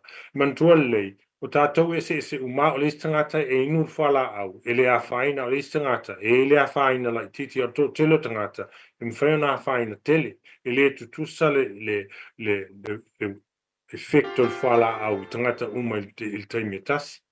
O mea ai isi mea mantua le o sui o tele na wai tu ngā mea ai ese. I tau mawhai tangata nei aso, o sui ai, ia o tō telo tamaiti. O maua sao tonga e tau mawhai so se mea ai, o me e mo food coloring, o tasi nao mea lef so swani so fua malo loina. Ele ngata nga o toto a o isi fu vaenga o tino. O ai le io o le tūlanga fo i le oa o ngol mele o le toto mawalu. Ia wai o le stress ia o le mele o le genealogy e pe o na ta. Ua maisi mau me ia o no si itia i pe i lunga ia le mele o le toto mawalunga. O i le tūlanga fo i le ia ua matua i mawalunga tele. E o le hale a fia ngol tangata. E o no o i le tūlanga fo i le o no maliwa i seisi. O le tūlanga na e Samoa to te lo tangata yaso la ta o tātou le mai oso. Te i aua pa uwha fo sei umar soi fua. A o nisio tangata o winga li ali mai pe awha pe o tele le popole ma le stress. E mwhai o nā whaina ia le vaai pe nenefu ti ngā le ulu whalongo atu o ni niva. Nisio tangata pe a whaina le fatu. Wa amata na whaingatana mānawa pe mamafa le fatafata pe tata vale le fatu. O tūlanga nai ali mai ai. I tō telo tangata, e leini o na winga vaia. O le mea nai tā uaile o atu, pe whatase le tausanga. A maua le se awa noa whalua le tausanga, o le siake leo lo toto. I tō telo tangata e leise me o a whaina na le watu o le whautuanga. Inisio a wala e fō ia ai, o e lava ia lo toto i sau i lalo. Watu le whautuanga le wha ma malo tino wa ailau mea tau mafa. Ia o le stress e le mwhaina whai e telo mea e peo na tātalo noa. Ia e mwhaina suilo i ngōma suilo mea te au maa. Ia wane maua o le telo whana vilame. Ai, o le stress, o le tasi nā mafua angao, o le mele nei o le toto maulunga. Ia, a o winga na, isi e o tangata e matua matu i ale alu lunga le toto a e le i tonga fitia. E mwhai o na maua le melna e pe whafo, se le fatu pe stroke. E te ua pe base a la toto i lunga le whai ai. O na whai nai leo le tino. Al tō tele a tangata la tō tele ngona le swinga le tino. E taunana o e vaile fo mai masiaki pe tauna whai estonga fiting. O le alu inga matu o le soifua o te tau ona siaki whaatasi le tausanga pe whaalua e ese mai fo i le maua le mai po le ngasi o na alu le vaile fo mai. Afa peo o e yeise tala fa solupito se ngase le tau aing. Io matua po utua a. E te tauna e alu mai torsfulu o tau sanga. Pe fa tasi pe fa alua tau sanga na alu fesau siaki. O le matua na e lau fautuanga e meise hatangata Pasifika. E te tauna o e afa pe mailfo mai e leipe atuilo toto po le fa tasi i le tolu tau sanga. E siaki ma vaai ia le mele o le cholesterol, po le suka, mo siaki o lo fatungao, siaki ia le liver, ma vaai po le lei uma me uma na, afa pele lei, un pitai tolu lea tau sanga tuilo toto, a o le siaki na foi leo oe, mana ia lo tau mwhai e tau i lo was whanau, o le vai aso o lo was whanau, tau le whai e lau siaki, tasi nao o mea e tauna e mafo fau e whai. On fai tu leo fa tuanga lau fo mai po a fet toi fo ia tuai. Le lik ma lo fa tai o le vai fo ala ma le vai fo le tango fi o le tango fai e savali i le afa in tu lai le aso i po le fa lua fo i ma savat lua so ma savat. Yo, o ta na a fa pela te o atu tu langa ma sani a tu mo lunga lo toto on fa pelo fo mai. Tu es fo ia tu pol vai aso vai tenu tau sima ie. I to e fua a mawalunga. Io na whaile o tu langa na A whapea e te tala noa atu fo mai wa yaini winga e popole al fo mai. On tau mwhaile a matan whai stong fitinga i aone i te utupus whala vlavi au e tau fiel tu langal na. Ai mai se a tangata i e il fat tala wha solpito ngase whapea i o lato wainga. O le siri muli a fo ilele ia hunga. O ai to ngā tau mawhai e pito sili o na fia i ele mele o le toto maulunga si i atua i lunga i se lau whaas fulu, se lau lima se fulu. O te leo tau mawhai e malosi i ai le masima. Mantua lei o i tō te leo tātou wha o ngā i a mō sosi ese. I ai le masima e maulunga ai le masima. O mea nā i o mea lolo. Mea whalai o tūlanga whapena, o mea e mwhai an tau mawhai pe wha tasi le vai aso pe wha lua a o aso uma. Ia, e le soani nai lo soifu maloroina. Lele, a iei se si o le mafuta me le nei hawa le le i whaongai na mo le tautou tua Dr. Futai, o ani a wala whaingo fia mwheo no so tai e tuai mo se puki? E mwhai ono le stala pe a e ele mato website o lo iai ele emaili. E mwhai fo na vili mai le ofisa o le 255 255 i vavalu. E mwhai fo na o mai i le taulanga wha tau i maangele o lo iel mato ofisa. I mantua le mwhai na le stala mua ona matoa wa i eile o oi. E tani e o tauna me fo i lele o le kamikami aki ngā le uruki whaku i ngā rako o whanema. A iei le amu noa mwhai ona wa ai e tangata fo i lele le stala ai mantua e se fo i le tau tangata le stala man tangata le stala. Ia, lele ia, au mea sofi ngā moli le whaafunga ngā pa ia mana malo Samoa. Lele na ona watua fo i whautuanga la iti e le tāua o le pui e sili le pui e lo le tonga fitia. O tūlanga whapea e whapea ua o e se taimi e le tele na wani o whale vlave po mawal malolo ia paise appointment e vail fo mai ma whai sau siaki e whafile mu ai le mawhau whavoi malolo to a wale anga i luma. Lo no inga a mawalo le lafo fo i lele mai o le whale vlave wala awa tuloa lau sunga le li fo mai o le sao lea. Ia lele na e mana i hoi na. Ai le va pe le mo la fosa o lo lika shop wangi ki wakiri ku ngar ko for ma ya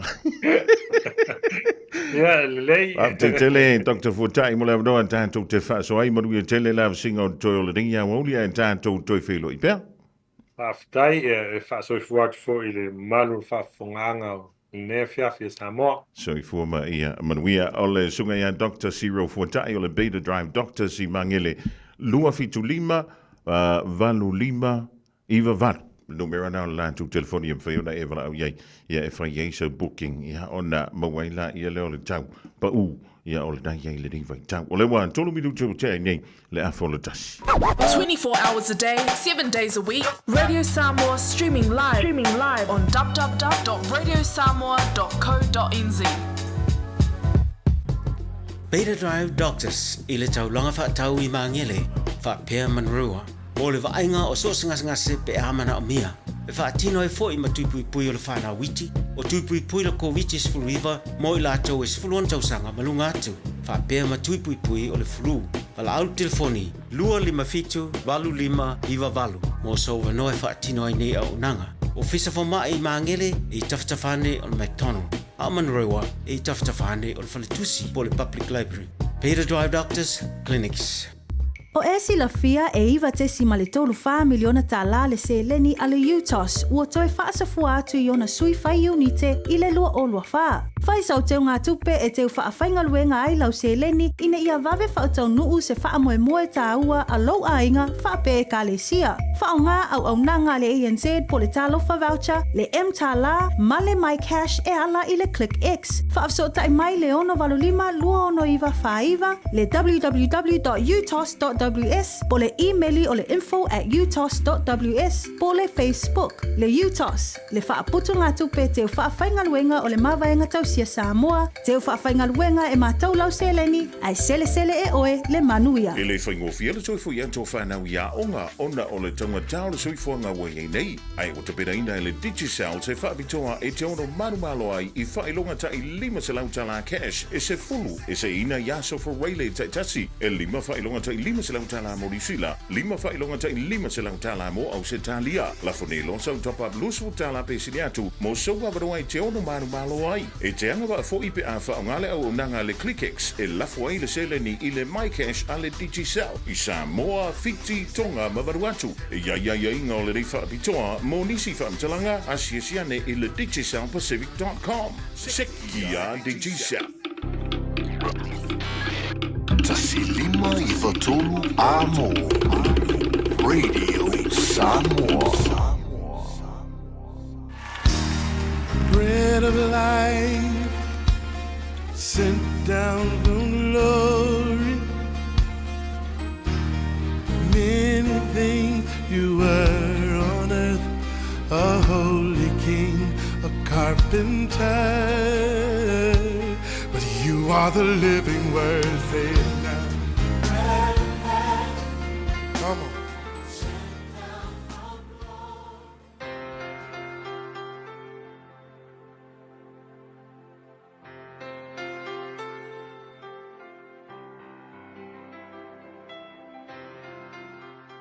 So I fua manuia le tatou tunu o le amatanga o le nei aso te fia foi whawhila I te oe ia mai tatou pol kalame o le a reto le ola I le nei foi aso. Mo mua pe te retolu whai upu mua e whapea a whai foi e le whaalongo nisi I le upu ia maua I latou I le a mio le lei a va. A le upu leo te fia soani mo o le aso nei whapea o a fianga malolosi o le a mio le lei. A whaitau le maua mai ai le tatou autu e whatatau I le wā o whawhine kerisiano ma latou tane whaapau I le waitau le o Peteru. Sa tusi ai Peteru I whawhine le kalesia le whaatape ape ia ma whawhine kerisiano. Wa whaila o whawhinge pi o whawhinge ngā waitau e mua li liu o latou o langa I le tua. E ngā waingo fio latou loto I le tua o ia mao I loko. A o lako ukangi o le whainga tā ia. Lela tusi ia Peteru mfai ia fai mai ia tina ia awal pole a le liua lau tane I lau ngoli mau nisi upu a le liua lau tane I lau kama fai ke la unga ku iai le upu ale tua awal popole e ia ilisi me liua fai mai lo Peteru e mafai na liua I latou I lau amio ai ole amio le lei mai mafai nga liua I latou I lau amio le lei wa vai fai upe lua fai mai La tau te wa ai ane ia o taua mio le ngau ia ma le matau tele ia o ngasui ai leo o lako o langa. So leo pula o isi foi tangata ua sawa le Lord kuspa ia ma le sawa le mori maula ko ia ai palalu langa attitude le mafu angalanga e whainga tai ko ia lai le wafa finge foi mkamalo whainga tai o ngali ua tangata fo ia le kalkong o ngole vai mai ia mio takata so le upu faila mo tina wa ngai tina ke lo akere ki ngai ngau ia ave ala tu a inga I le tua a fai o ia sautane a mio pa a faingata ia o le lu tawa fo le mo o le meke faia tatalo mo lautande me mo buanga tatalo mo laukange me faia ngasui le tua le olanga o laukange me longa luang aua e ke fosia lautane e sui mai whape kere pe kamalo ala le ala mai kai au le vi ingo le tua mo le vi ingo le tua alunga luenga au e ke kango whakuskusa fu lo to lua pa wale mea ka kalo mo lo to lua au e ke fosia lo ko lua e pe o isi ta malo roa ele sau mena fai ma le mena ngo ko me sini le ngo pawa fai fa le lei lawa mio ale wingo le tala alo I lau to lua kusa pe pa alo to lua alo I lau tane kausi de lei lau tane fai fa le lei o nga lava fai fa le lei langa mea ai fai mai le kala peken o a mionga fa pena e ma fai o nga manu malo I nai lau tane o ilola o le amio le lei e makua pawa fai mai lisi tangata e pawa aku le melnga ia ngai lo le kele up ma ko fot kala fa pertania foi le masanga foi mai e le kele aku le amio ngai lo up so e le tala o fai tau ele sia so fai mai ole me foi o tau vanga po o le debate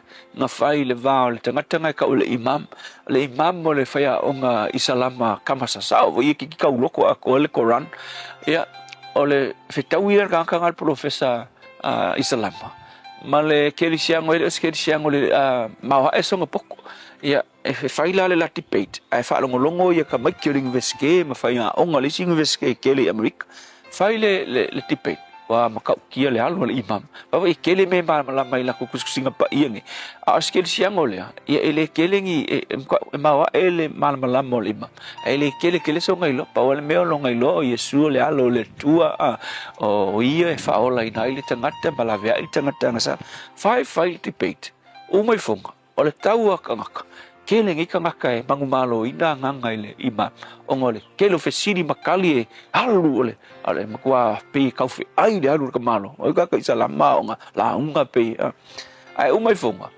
e tele aku kangaka nga mangumalo inga ele kelisiango le kelengi nga songa malama I me fe mai le imam akelo la mafu anga na tele tanga mangumalo inga kelisiango fe mai tala le tanga fai kelisiango le you know kelele me ko singa ya uilau ilau kala malau morimau olau attitude ki nga kele mai kala le imam maka kia koe apalau vale mai ki oi male kele o nga mau ku manga loil ku spa ia fa isalama ai ku yau kali malau ngaingo malau ngau yonga kele ngau ya ke file mu loko mawalalo o ka se manga yo lau attitude lela makuiloa e mongi le mere ke fi ngau kuai e winga le keling yau kala ai ma ngai lau attitude o mako kali inga le mea ka fai fa makala mai e winga ya Yesu so le lu I faila mo tatou le asul ngai va ai lau attitude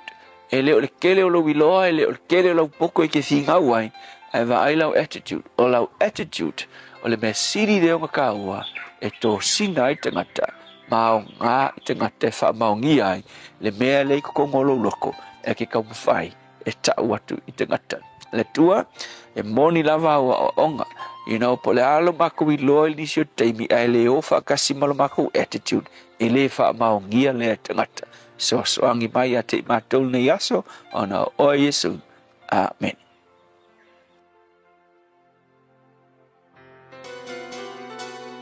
Ia whamanuia pēlea tua I lo tō waso whapitoa tina uma lava Samoa I lalolangi atoa manuia lava lo tō waso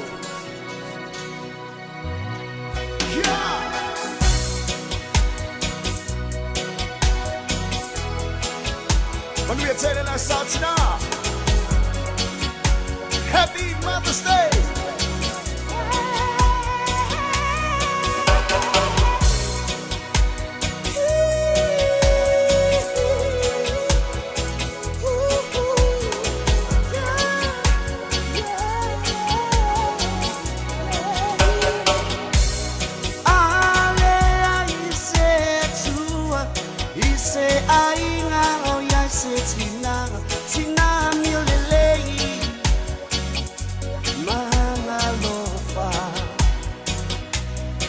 Se au maya o upu o leola e malo si ale aina o e tina le sui va aia o le atua sina o nei o pa ai longai le aso pa apito mo o ena e pa amana tuai e sili o le uma Singa aulelei ngawa Sina miolelei Sina Samoa Sina aulelei ngawa Sina miolelei Sina Samoa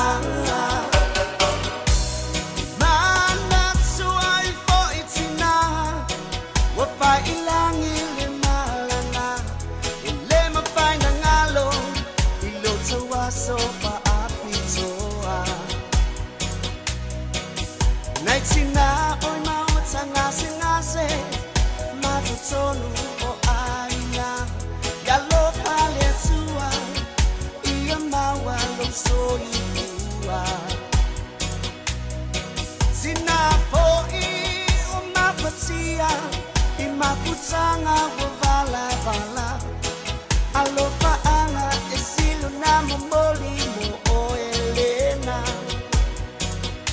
sina aulelei ngawa sina miolelei sina Samoa sina aulelei ngawa sina miolelei sina Samoa sina wasili oi uche alofa yate oi mai leta ele olo ulo toe olo uola oi olo upatu oi sina uma o Samoa sina aulelei ngawa sina miolelei sina Samoa sina aulelei ngawa sina miolelei sina Samoa sina wasili oi uche alofa yate oi mai leta ele olo ulo toe olo uola oi olo upatu oi sina uma o Samoa sina aulelei ngawa sina miolelei sina Samoa sina aulelei ngawa sina miolelei sina Samoa sina aulelei ngawa Sufo Marina, Siva Vaingawa, Lissi Malapese, Tina Miolelei, Tina Aulelei, Kaima, Mayo. Ja, en Molen Tulangang van de Sungan for Fia Pasta, La Fire, Copol, Assembly of God, Lano, is a vai Molen Tato Famanatua. Oles wing all the time, for me to turn wall on a lotto. Et a few, et a tawalanga, my friend to yai, blah, blah, blah. E pia lentala noa voi le me ta ole fai pe. Io che fiwa che va ku ye. Le ha ma se mi ngoi mai. Ai a tu la ye ma lawa miolele. Ai. Fa popo ye ma lo au le le. Io e fa ko limi lo la le le. Io ona sui lo la ia. Ai a to mi tono le lotto. Io Pe ole a au oke ma wa fa matalanga I fea. E le sui se lo tose sina lo so le ita ma fa. Ale fa mai. Sui mo ta ita. E le ngata ina fa au le. Ia fa fo. Ia sa wai tua ma le ha mi o le. Io e ona tanto woe lola ia tanto pepese oli ina ua tois fulmal tasi minuta un tale o le tula e lua.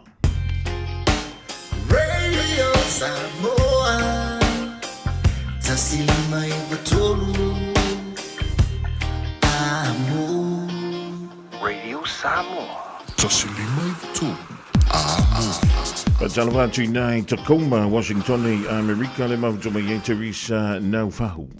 Ruta Sulwape, va tele mau toma ye Pati Tofa, Marcelina Brown, va before ye Atlanta.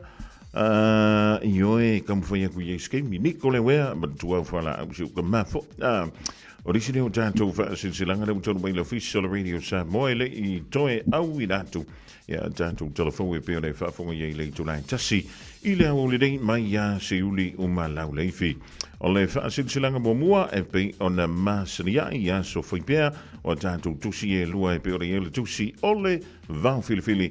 Yamal Tusi le down le songa. A wedding also lo mingo le Tusi le songa fantasy malelo mingo le Van Filifili. e mau ai whaalupenga o Samoa i se sifo tutuila mamarua. O nisi o tala tu o Samoa, o la ngā upu o la matafa i o la matai le whainga o whaalawe e pei o whaai poiponga ma liu leo si o singo ainga pe sila whainga o paolo o si whaaloalo whaalangingo e kālesia ma le tele o le ngangana o whaaloalonga. Fitu se fulu tāla le tau na o le official radio Samoa i le tolu paha tolu o no Hobo Avenue Manukawe Maua Tuai ea Saulominga. Morisi whaamtalanga wala mai le tātou ofisa i le lua o no lua, tasi lima i watolu lua o no lua, tasi lima Iva tolu. A whai leilau sa veo i lunga o lau telefoni whi awe ai, ia po o lunga o lau tablet, o lau iPad, ia po o lau laptop, o lau PC, po o lau computer. O na tāle lalo le shopradio.samoa.co.nz, shopradio.samoa.co.nz, e whai mai ei lau o ka whaafetai.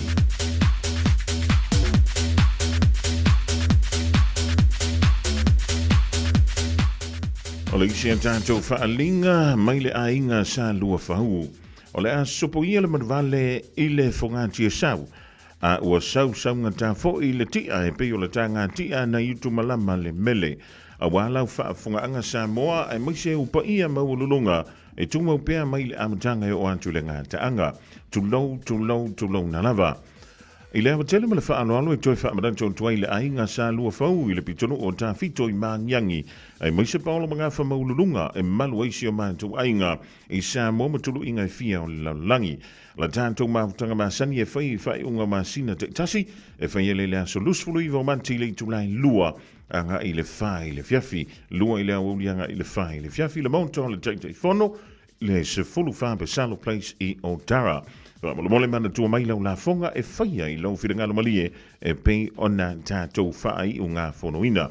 Mori si whaamtalanga, whaamsota i hane i ale olua tasi o valu o no tasi fitu valu. Olua tasi o valu o no tasi fitu valu. Whaamtai o sinia e le taitai whono male lau.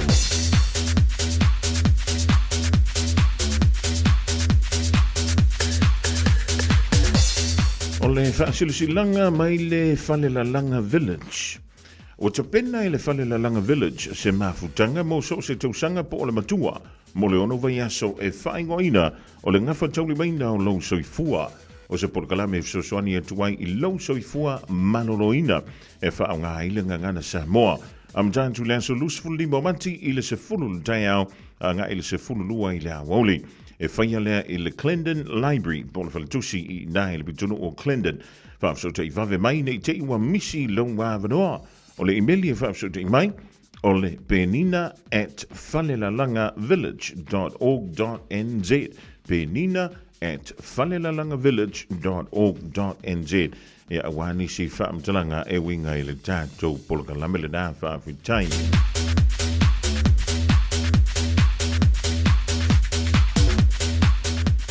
O le isi an tātou whaasilsilanga mo le whianga o vai e sa whanta. I le awa mana whaaloalo e tauai e whaasilsila an tuai le mawhtanga alo ma tama whanau o le reinu o vai e sa whanta e whapea. O le awhia le tātou mawhtanga masani i le astone le ia so se fulu lima o mati lua a whelua lima i le itulain tasi le Aoauli whia le i le lawa o lutu i manga mau le tuatusi o le 4 Lunedi Place i Mangele. E vala awantu ma le whaaloalo i le tātou mawhtanga e meise o tama whanau alo tātou nuolo anana mapapa au i au kila nei. A whio mai matala au mai tātou nuti mea whantasi mau tātou wheilo iai. Tātou tālasia le anga nei o le tama o le langi.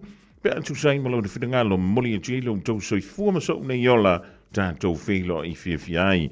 Morisi whaamtalanga whaafsota iane ia le numera o le olua tasi o iwa 522 olua tasi o iwa 522 po le olua fitu lua tolu fa ono o olua fitu lua tolu fa ono o fa mtanyo lo sinia ele laulaua fono le mafutanga le fianga wa ye i sa fanta i au kilani nei.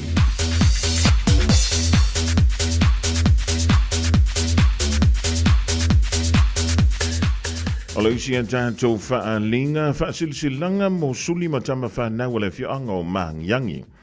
E whaatulu watu Samoa iau pa ia mau sai le nei tu la, ai o le a whangatonu le i fia maina.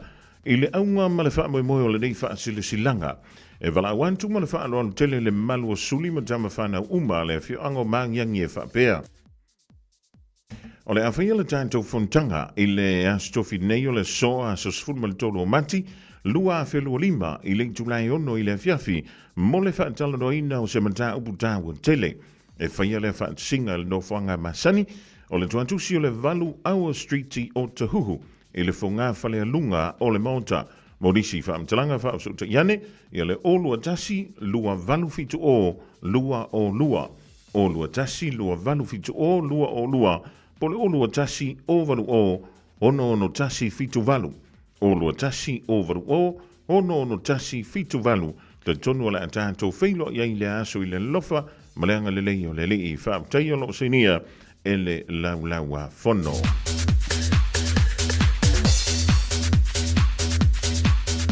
Male tātou whaalinga mole mo le suafa a toa mafuai upolu o tanu ngā manono i suli moni o tau mai nu mau, po o mau. I le awa male whaaloalo e wha silsila antuai e whapea. Wa tasi moi nei le tō wha male whaautanga i matai masuli o lo wa aialo tātou ainga i le mautai tanu ngā manono. E vala au whaaloalo antuai i suli moni o tau mai nu mau, po o mau. O lo a fio i Samoa, New Zealand ma so se tafa o le lanolangi e whapea.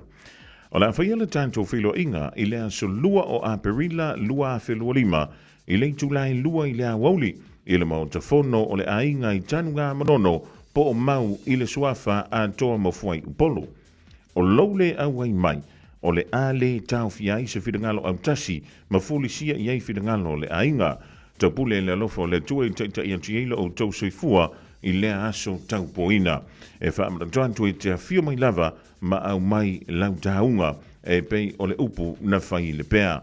Whaia ma le whaaroan tele, whaamtai lo seinia e le te whono le maftanga o mafa vantau, o le o lo wa ia le ainga le whionga i antupua la latina, ma le autustusi o palai li tal tai a kui. Le da, o disi reo tātou wha linga leo tau mai leo fisa o le Radio Samoa. Le nei fo i vaenga o le amoni a wala wale longa pui li i o lo o tau pa ia. Ma lo o tau mamalu i nisi o wha moe o lea ua sauni atu iai ia nisi fo o mafutanga.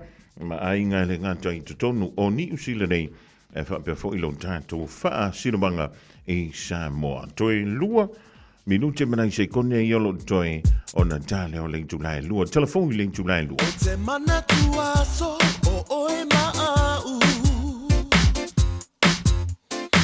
O talau malalofa na o wapatu. E whaali umafoi nei o manatu.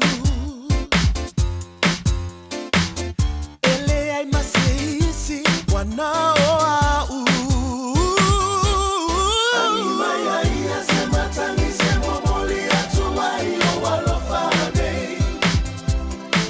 Ila upele wale mapaelo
Talo Fofogamua fa malo atu tapo inga le tunu talamon ni yaso mo lau tapo ingan tala tumua.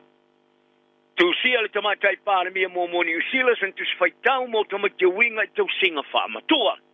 Tiri ma le lusa lau tangata i tonga wāwhia le tenki fever. Talonga, solo ia se fusuanga i whaia le vau Joseph Parker ma Daniel Dupois. A whakamai at whalau te leino nei tala. O le tamatai pāre mia mo mo New Zealand Dame Jacinda Ardern, o ia tu sia sana roa i tu sfaitau mo moa. Mo tamaiti, o whai ngoi no le mum's busy work, ia po le ngā ruenga pisa le tina. Pari ia Dame Jacinta, o le tusi, o le saminga leo le maftanga i le vau tina, whai ngā ruenga. Mara, tu whanau, e whawai lungo tana noanga moni sa ia whaia malan tamateine niv, a o vema pāre mia. O a turn sa whiriwhiria a vema pāre mia, le ruaf sulfitu, a e le ruaf sumarivalu, sa ola island tamateine ma a veai ma se ulo ta o le tunu oi tu tonu o le tonu sfuktau sanga. E whanau sana tama a vema pāre mia, a e lona lua iai ili tala anga i ke lope. Sa ia whari ai o le tus whaitau e whawai lungo upo ma le sona sa o inati ia teia island tamateine, a vema pāre mia ni sila. Malona wha moe moenga o te mauti teito ta si uma e la tau te loina. E tu salama po le ale tūlanga e iai, o i la tau a vema ngārunga tele i o langa o tina. O Ruby Jones mai kala estete o ia tu whātasia le tusi tai a whari ai, e mana o tele ngā lua e se tusi mo te maiti. O le tusi o le a whātau i nei tue New Zealand nei, Australia, Amerika, Peritania, i a se tema. O a turn, o lo wha mautu nei malona tō lua ma le lata mai Boston e Amerika, e pio nā veai ma whaia onga le universite, ma whaia i ni ana tau talanga mo tanga talau tele. O a turn, o si la fia tele ai e tangata pāstika i New Zealand nei, ina ua a vea ma se ulu ai pāre mia e whātu ese mo tangata pāstika e whaia i ma stui o le malo ma New Zealand. E tu sai mo whainga sa whaia i wabeao i ainga pāstika mo silia, o sailia o tangata overstaya. O ilo ai o le John Reid, le sa whaatino i le tūwha sa mo o le i whonga, e pulo wai i le i e tonga i le wafe ma le ruputasi. Ta whātu ese le whai pulo le leipa pe eni henare i le tuolo na poa e a wai le whai o le siva tau o le haka i le teimi o whelafula whainga, i le tūla whono tau whaofi ma tau whasti stilo le whenga ingo le waitangi le Treaty Principles Bill, i le tono le pārmene. Ai e le whātu ese le whai o le haka mai e tā uai e nati toe whai o whoi. O henare sa tula i luma o le komiki whiriwhiria le pārmeni e le pōna pō, e tu sai ma le mata upo mai e wharia e nate i loa i a tula whono. E whelafula whainga mō mua le pārmeni i a November o le tula whono te whaofi, ta tu whafo se i lunga i le tamatai pai puri tala vau o le pātia Maori i a hana rā whiti mai pe Clark, ma sa e lua le kopi o le tula whono ma amataina le haka. O henare o le pātia le leipa sa tu i lunga malona foa, ma a waifata sia tu ai pai puri le pātia Maori, i le whātino ino le haka. Ka whaeloa i henare o le whātino ino le haka o se mea sa ostoane la mai le taimi o whātino inai i le mea tonu sa o mai. Mai e tā uai ina wa ave whafo mana mao to whono i anispai pule Maori a le leipa Willie Jackson o lona nauna ta inga sa iai o le waaileo whaia ina le tūla whono to whaofi tā tūla e lo ilunga malona ngā totoa mai e tā ua e leo se tei mua mua rea o i whaia le haka i le tono le pār mene. Ono te usanga te lumai leo spaingo pare te talo Musalemi po mosques i kare estete. O suyo tanga te Musalemi o fefefe. Ono lo iai lava se wha mata o isi o spainga. Ma se wha mata o tuwau e siliatu se mawurunga iai. O se ripa palangi mai Australia wha tu wha lave sa uru wha malosi wha te talo Musalemi ale Al Noor Mosque ma le Linwood Islamic Center i le se sumalini mo mati ma ta whanai nai tanga te tāpuai. E nā o le sifuluma le 5 minuti le umi sa whaiai nei o spainga ai whanoi soi fua 5 sumaltasti ai whai tau se fuluma sifulu ta wha manu o li ai. O le komisi sua sua le Royal Commission ta whiwhiria sua sua ina le o spainga o whaiai whautuanga e fast for wha. Ai o sua sua enga o maliu lilo i le pongai o maliu o lo whau au lava. Ai vitai, o le tūlai mai o le whainga malo so whatasi sa lato wha mutari ai le lato tiriatu i whautuanga le komisi au kuso. O le tausanga o mawai, i le solo ia leo whautuanga e palu. O le whainga na malo, o teri tonu ai nisi o tangata Musalemi, o se o sa whainga whatu whalawlawe tari tu sa whapea, e whoringa mai, e le mawhaina wau ia li te minei. O le tina ia Rosemary o maa, o lana tama sa whanoi leola i leo whainga, sa ia wā ili nai mōri mau mai su suenga i mariu lilo, whata sei mai ungo su suenga re komisi. Ma whaia foi whono tanga ma minister ma lo ma officials ma banu mas no fine. Ai ua fefe. O lo ia lava le la matia yaso nei o latu tangata. Ai whalia a whaia toi tupu mai se me whapene a tae au. O mea se stea lava ia o lo ia e toi tupu pot. Wharia oma o te o tele e au fiai ma ila to o umia to finga malo losi. O lo tiro lava i tangata se whamatau nei lo le la matia. O se tupulanga televou sa sa ia au stadi stipo de vastalwai. O noni whamatau sa ia whaia whasanga is the mosque is simi. E piona whaaloto teleina e leo swainga whatu wharulave i kala estete. O le ainga o le tamani sila e whase e ngalu ta whasio tia ina ua. A ia le maria e le tala whata i saute tu mama o stari stipo. O la tu whalia e na te le langono ina le tape ino malie e malamla mafo i la matianga e ia le vasta. O Stephen Jeffrey Payne is a whanau New Zealand e. Na whase e ngalu il mta whanga Watton Beach. Ivas 4 kilometer le mama i sa sae o Esperance. I le teimi staus ia le malia i le Aoauli o le Aston Pua. O le lima ia i leo vai aso le ono mastino le lata whaonga manana paanga ta maitai. Ma le lata i whau e whaonga ale ta wale toso po le caravan. I se whaamatalanga ta whaamatuina i le Aston na whire ainga. Ta whaari ai alon ainga. O Stephen Payne, o se uso, tuangane Uncle Kasengi, ma se uso ma se wo e lofang e tele. O ai foi, o stangata e maro stele, lana langolango e lauka pi al Hurricanes, ma le All Blacks. E wha wau lava foi o na ta aro lauka pi pai e o mai li te pitein. O whaaria ni mata ngā luanga soi fō maro roi nei tonga, o mata upo tangata wāwhia le tenki fiva o au sia nele lua selau lima. E se wha mau maunga muni nei le solua nei vai aso sa whaia e na mata ngā luenga, e toa sumale lua lo ta whia i whare mai. O le tangata pito i lai titi wāwhia e le fiva o le pepe mastina ni matua, e le tripoti o se isu a whanu se toi pua. Whaaria ni mata ngā luenga, o lo whaua o lava stu espenga, ma ngā luenga mo le wawai o vaenga e mawhuri ari pipiso le tenki fiva, ma ngā luenga wha mama. A le temenei o le tamatalo lusi rau la kapia le Brumbies i atuaina tai i tualima. A wha maonia le awhia le tenki fiva, i le mai ai o le talonga mua le Brumbies ma le Fijian Troy Silva.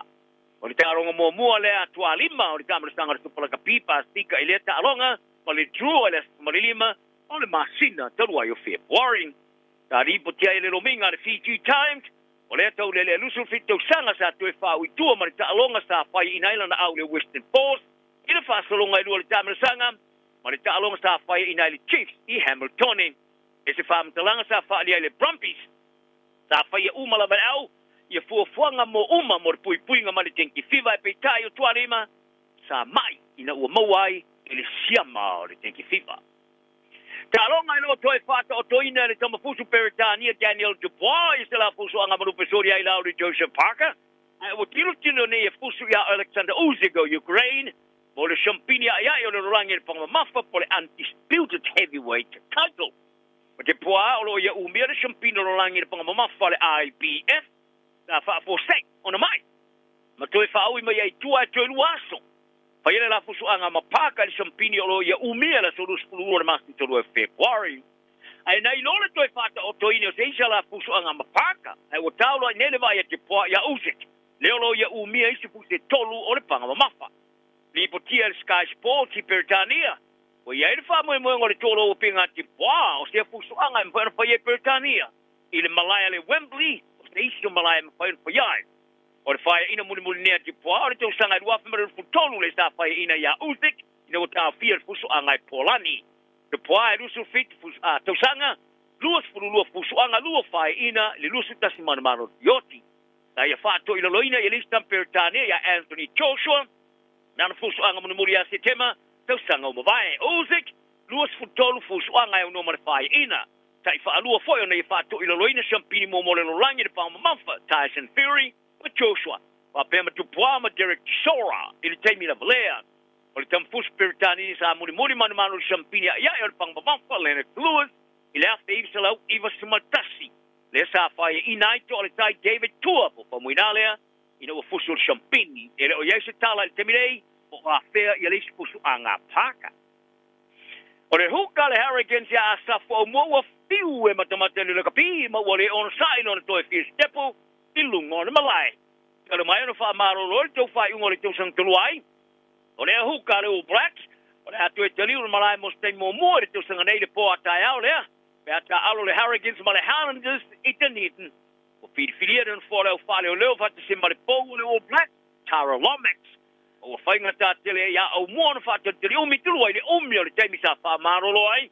Mo le tau tau whale le man tong whinga o na vai sa wha manu ia. Tā ia whaari ai ua whiu fo e matamata le lakapia pe o na matamata I tālonga umai o mai lawa le teimi nei. Tā le ile le amatanga o tālonga le Hurricanes o le nei tau sanga u whasoro nei. Ai o tel tonu ia o moa. Ua le o toe mamao mai le mau o le mai la au. O le manu malo. O le toe tali o Taylor May le tamarasanga lika le NRL o tualala tanei. Ina ua maana so ta iati es kalapo tasi a o tapaina le kalapo le Penrith Panthers ia le toe au ina mai o ia le au. E ia le maanga o le kalapo le West Tigers o lo tu mua mo le seini o le tamarisu to te sanga. Maata ua whaasoa ne inunga o penga o so te inga lau tele e fōringa mai ai. Ua tusi ai le naunau te ingo mei e toe ta aro whaatasi mo nau so ia Carroll I le Tigers. Thailand e lima ta'alonga sa ta'alo ai mo le tō Samoa, tōsu ta'alonga sa ta'alo mo le Panthers, e au fia ma le malu ta'alonga le tōsanga ubawai ai le whaamaro roina le NRL.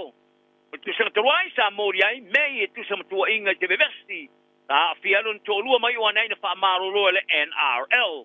Ta te ena e mei ale moni o nei morianga le whaolima ma morianga I lua le tau muni muri po le spoking, ai o le asonga fua le vasta nei sa tō lopu ai e le whaamasinonga nei morianga, ma whaaria I lor kai te whono le NRL, Peter Valandi. O sa o loto nei mei e toe ta alo.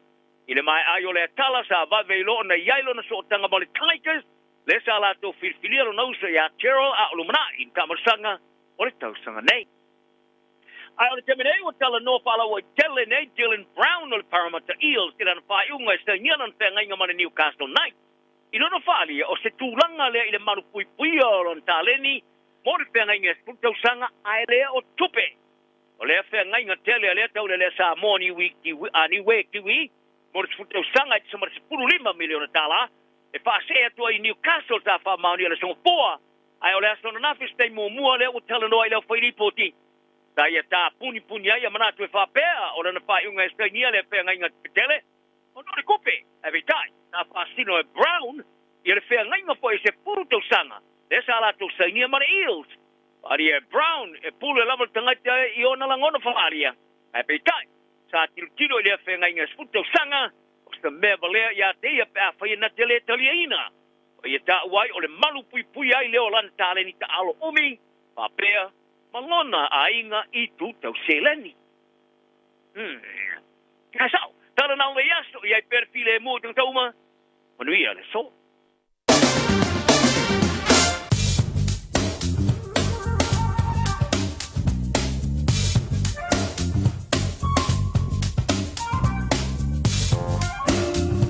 Talo falava o lau tala neo le tamu le so male aso atai au. Wingo le tamu le so e au boa le nei aso, mai ono iai nei timo ta ulu, pe tai o le alelei mai le tau mo le ato ango le nei aso. E angi mai savili mai sauti sisifo le atu nuu, bevela whama wina e lusu fati ke ri, malona malu lue se full fati ke ri. O le angoto ifo le lai le afia na nei, I le siful fitu minu te ai le itu lai fitu. Mo le aso atai au, le alelei mai wingo le tau, e angi mai savili mai saute, mo le afalongo ina le angi mali e se atu I le afia. Bevela whamawina lua sufati keri malona malu lua siful fati keri. O le ao swa le lai le tai au a tai au siful valu minute te ai le tu lai fitu, ma o le angoto ifo I le to siful fitu minute I le tu lai valu. Lau tala nao le tau mo le somo le aso a tai au. Ua na o le Radio Samoa se furulima iwa toru a mo e tautuaina o e ilangu ngana fitu aso le vai aso. Ua lolongo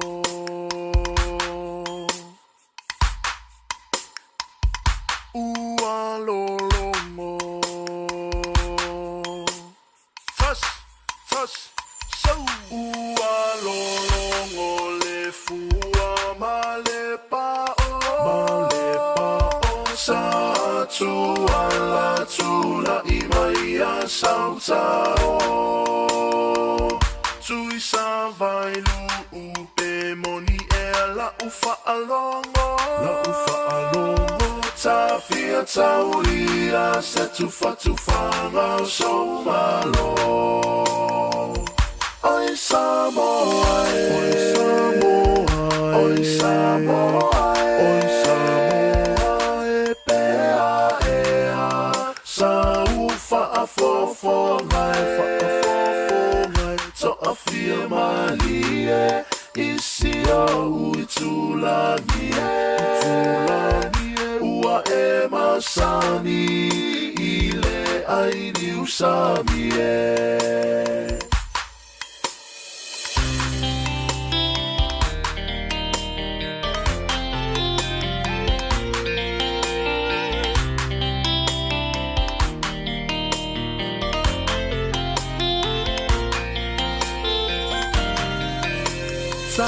Sia fo ila ulu se va ia moto Ole la male masina olo uanga se toto Olo upale uale so Ua matusia la ufa asolo Ele fane so ulu to ae aloita ile fa alomo Auewe tali Soria ete whaanoa Olo ua lufa lena Dia ua e loa Tasi lua tonu whale alofa Ai liba ila utautawa Ua la vea I o umama Ma o utotonga Sau yo tau ta eva le I o Peta te no nofo I le mali e o si o loto Awele I e toe ma Salo fuma Pe e te tali tonu pe ata sola I maunga Tali tonu pe ata sola I maunga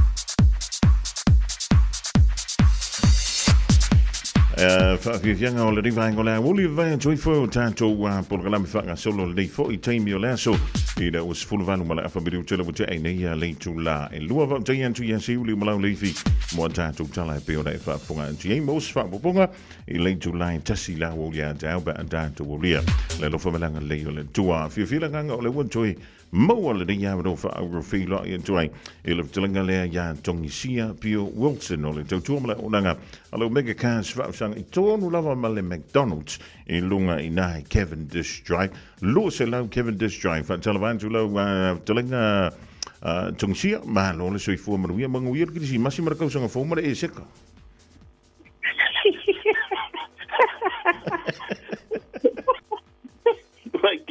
Vai gele me que famanguia mai ia. Ia famanguia por causa do fogo, famanguia que smasi, famanguia do wasoi for nga kausanga. Vai famanguia pelo for nga kausanga. Ia famanguia ia so umar nga yo lang wa. It's been long time, for long from last year. Rufta ko mo sa bango ko mo se ka bango ka kipasoy. Ia pa malo so fun manguia ia le nga tipi man nga palo le fatalo fa tuela so le li fatalo. Ia por tai for tato por kalami. Yoi, tu langa fa pe klam fa ta tele radio Samoa. Yo wat fa fun anga Samoa. Fa malo so fu madia fa malo ta wat fa malo sia se manu. Ole tātou tau whai whamano le tasia tungi sia malo le ono sai malo foi. Ia le ono sai foi tutu mga luenga peo ngā patia iu ina tau tingi ngau au. Ia le talana le to whai atu tien. Te walu tualo ngatu ne te malos. Se manu ia tu ngar fa tonga Samoa. Ole mele le tongi sia. O la tala nga mafaso ma tinala ai wala ai tinala ai ngai Samoa o le mele le tong sia ta mala ai nga lo tala le nga felo torua o so nga uma ponga ai biolo tino se le matango fie le sila nga tasi le mai le ngu fo la tong sia la le vinga la fa matalanga ona ele usitai ai fo ia tia ele usitai au pa au yo me funga wa be sola fo ile manu na to ia ane anga ile fa longo yo to me ti ile fa longo tu wala ko lafa yo e na le ko wala me mawa yo e ma le malaya yo e ele lengi me fai au le manga ngo sa le fa le usitai tina fai ni fa ia manga te ai solo la i pu mo la ele a ter bola to ia cho ma ia tala fai ka tu le ele fa si di man alo no winga tinga inga le nga singa so ti le lua so le un tanto valvala sì non si nasce kambanga no to ku do nga fa fo sa na po wale vai e ha fo e mal lo si tamanga ole ka sa so mai la tamu veta sa yo la au fa sa we fa fu le nga ton va tu longa fa so sa bo yo nga le po nga le vai ele nga ni para au se ngungu ele nga ni fala au le mumu ele nga ni fala au le fiba ele nga ni pinga fala au se man nga le la tamu sa yo la vai yo e tu longa la swafa o le mea tāua, o nai sila fia lau sunga le li fo mai o mata upu wha pito. Ia ngase o si au whanau.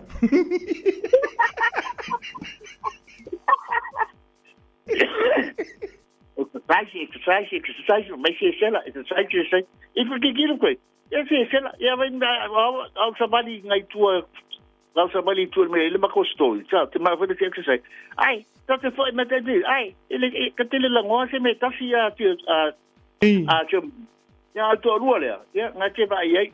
Ke ro ngate ngi ka fu umi foi la ka ro ku. Ya wa te so ngai rua kam. Ya vai foi le mangapa. E ka vai nga on mo kwa nga ko le nya ko rua nga se mang ai fo ia. Awa pa una ko me ke kia a chum man. E pe yo le tūlanga le nā le nā tā longonto I pēr ma se whang. Io e, a wale nau telefo I le mo le meo le sao o le siva. Ia e, tau apa I tūli, ia wai a le ai tūli, o lono winga, ia ua to tolo le meo le awhai. I sa lili, na wishi le fia la sua ko ke ro pe nata ma fo fala. E nanga, mai, o le fautuanga ia, o le fautuanga mantul mantalanga ma sitasi o li fo ma, o le fai mai. E au ngare pen kolo ia mako ia fai maki ngau.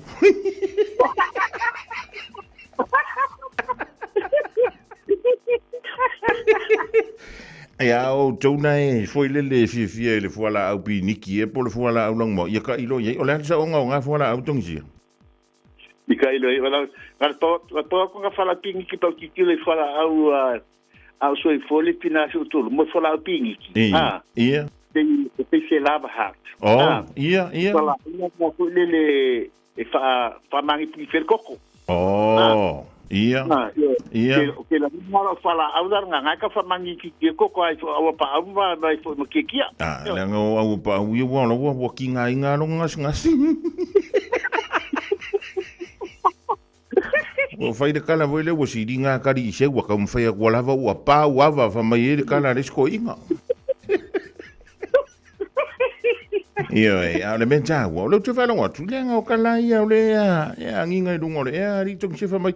O ele ke ko o enga ke mai o enga ke alu Samoa wa e le mafainga ka kali de mele o ngofo vala ka iro ye e sa o ia famgara e le nga le fo vala a se man ia me e u varesis ia au hala ba de u varesis o tom pro te kai tu sia ia ma ya mana tunat e bon e a ma yai la to ke mana ia o le ana lo fofo tongi o le ana no vai fofo o le pese foi le amica e le pesa amingo kuku angimo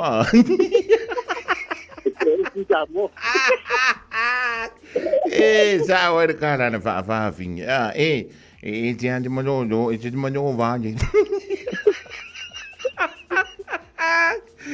Ia, malo le sua, malo le soa, o te loa, ua maua fo isina anta en tau wha te ai le pisi o ngā luenga, o tiute ma whaiva lo filima e pe o ngā pātia e le pa ia le silasi o le tātou, tino o le wā talenga tungisi. Ia wa taile rei awa no wha au tātou toi whisila wha iai, e lumo nuu ai le o tua o nuu, ia au maia so whina ngalo, a o le a tāpua i atu lo nuu. Ia, o le ngā tonu lava ngā tonu lava ngā si o manu, ioe, ia o le mo fia aso ma sina ta pe moni se avano ta ti paso e to mo se ta ata io ia fa ta le so nga se man io le minga ra pa po ia te ia le ne o ta to felo i manua le mala io ile pule lo fole ta tu ta pa au le langi la sunga le pulenga le sifonga sa mo ta lima i batolu amo ai me se sui fu ma due o so ta to no fa peso ma to vola ya fa marol folo ma due sa mo fa ta lo fa la ba tele la ma le fa lo fa marol folo ma due fa marol folo no sa ile ni bai tau fa ngata ma bota fo le sui fuanga anga le pau la ba fa tuanga to si sa mo na vola si le fiel to kelen ma malu na tu tala to sia pe a fa a pia wa ele to fa e oi e mana o mia se tavale e atu ele tamama tina fa pele no foalo e fifa to se tavale mana tua to sia mana tua o meka kas la matanga o mo fa tabo inga o le marketing o meka kas wa e tele fa mnyanga le tele fa mama abenga e te mo te tonu tua ta to fa le tavale yo e mana tua foi ele fa pe un balon fa tau tavale no o tau nga bale ina le oi Samoa le ai o le winga tonu nga no ta pena ina le tonu to sanga le o ke ba ai ele ta bale e fa pa ina ta bale le sta la ina ta bale le se metongi o le afo pa se ina ta bale po se kina ta bale e mo le bo le fitness o walo sanga le ngala tele e le se tongi mo le tonu to sanga ia te nane fo le service ina ta bale e tonu to sanga e le se metongi nga Samoa o ma fa matonga langa le fa tara to sia ia mana tu le vai te refer fee afa male ina umala tu langa to finance mo wa refer fee to e mo le lima se tala e fa tango tatu to ai ngai Samoa e afa male ina umala tu langa to finance me la bala to ta bale la to e wai pule la ta to stock pe ya tala to sia le fa tu le aso male aso e fe tu tunga ila ba ta bale according ni le tu pe male finance o le mama benga nga to sia tu e Samoa yo o ke le tau tulia le tau ta bale e ma faiana sa fifila le ta bale e pa mai la si tong sia e so pa u ka se tong si ta tong sia o ka mo tu ma fa pa u ya o tenya na yo e tau ta bale me le veto tong sia a o te po le tau fo il tau ta bale ngai fa malama Samoa a su mai mentala mai au faisita tala ta fa so e mo la fa so tu e meta finance e lau se fiene uma al tu tele ma malu na tu no fa tawa la to sa ini e mai atu wa fa sai ni kon kana tu wa mal malama be uma le se be fa nge funga be tu langa pa pena be fa wala to ta mo e su mai mentala mai a fa tala ile lo se lau ke be ni stripe ni pa tu e lo se lau ke be ni stripe e va am fa dale nai ole o iba lo fitu lima balu ta sigo o iba lo fitu lima balu ta sigo mana tua e manuia o inei manuia foi o tatu tau ainga sa mo la to lima se lantala e fai e fa tonga sa mo pa family no matulanga mental finance na fa na bal amal te fongi to sia pitu asol vai so to e tong sia so e vinga oe ile olwatasi pa pitu ono lima vatasi olwatasi pa pitu ono lima vatasi manu tele fa so songa sa mo ya fa manu tele le tua ila sunga se man pa pe manu fo al o terminei e fatto papa su fu e luto a se manu e a mana tua pea u fuala a ole a mana tua fui o lua mtia u tau mau a pa au ya ma tau talo sanga fai pea ia wa au tau ngā se le pipisi o lo whenga iai i to tonu o le nei a tunu le to vai a tungsia Pia Wilson o le tau tomala unangana ale o mega cars i Manukau te maua e le toan tusina o le lusa lau Cavendish Drive i Manukau ua lusa furu iwa marafa miru tau te enili tu la e lua e we sa ni piki le fana wa onga e o va ai le leipo la vol ping singi la ta vale e de te i fo wa tu a wa tu ya mo tu fo ile me fai un fa ke i me nga ka vale o ko me ki a e Tasilima i vatolu amo Radio Samoa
so my crew le ya Aouli male ulei band ira o tolu sul tolu mi ton tale o le July tolu ya le madan tolu da o tolu male sa le mu ya ma tua ma ta le uma o le da wa ya to piki mai le fana wa o nga fa wa I lo I tuai ya we talu male anto le te ua o le memo mua ma wa sa sala ye pe mo sa ticket ya ale o le da e alu I lunga foi le lunga le me o le paku ngai I lunga o le tele ba sasa ilano lunga le ta vale mama le tane vai ale o le da ya afaina se si lunga le kolosi ya joy ya ona o le da wa foi mai lo ma fo yo au ya o tatu tuai tal wai le leve na fa tu te sauni telu ya na la sa to so la vele ili ai o le ni vai o le na la pa talavan tu le fianga ya mo pola pi mo pola o le sile inu fala o le so I fo nei tu sa lia ma paulo arona ya le tamba finga wenga al tami te puli ya gria o le tasi nai Brisbane UB36 mara inga le mau to mai nai fa fo California America fa talavan tu vele I popoli mara inga nai Flatbush ma lo le fa ma lo le tawa tai o lo talia ia le tatou so te inga fole ia uli male fianga ia lilo mai ava mai na vai atono stemi o na maula stato filo inga a fa le tonu fo ia ele tio se on olai faima pe le power ia is a pe is the power is the come and go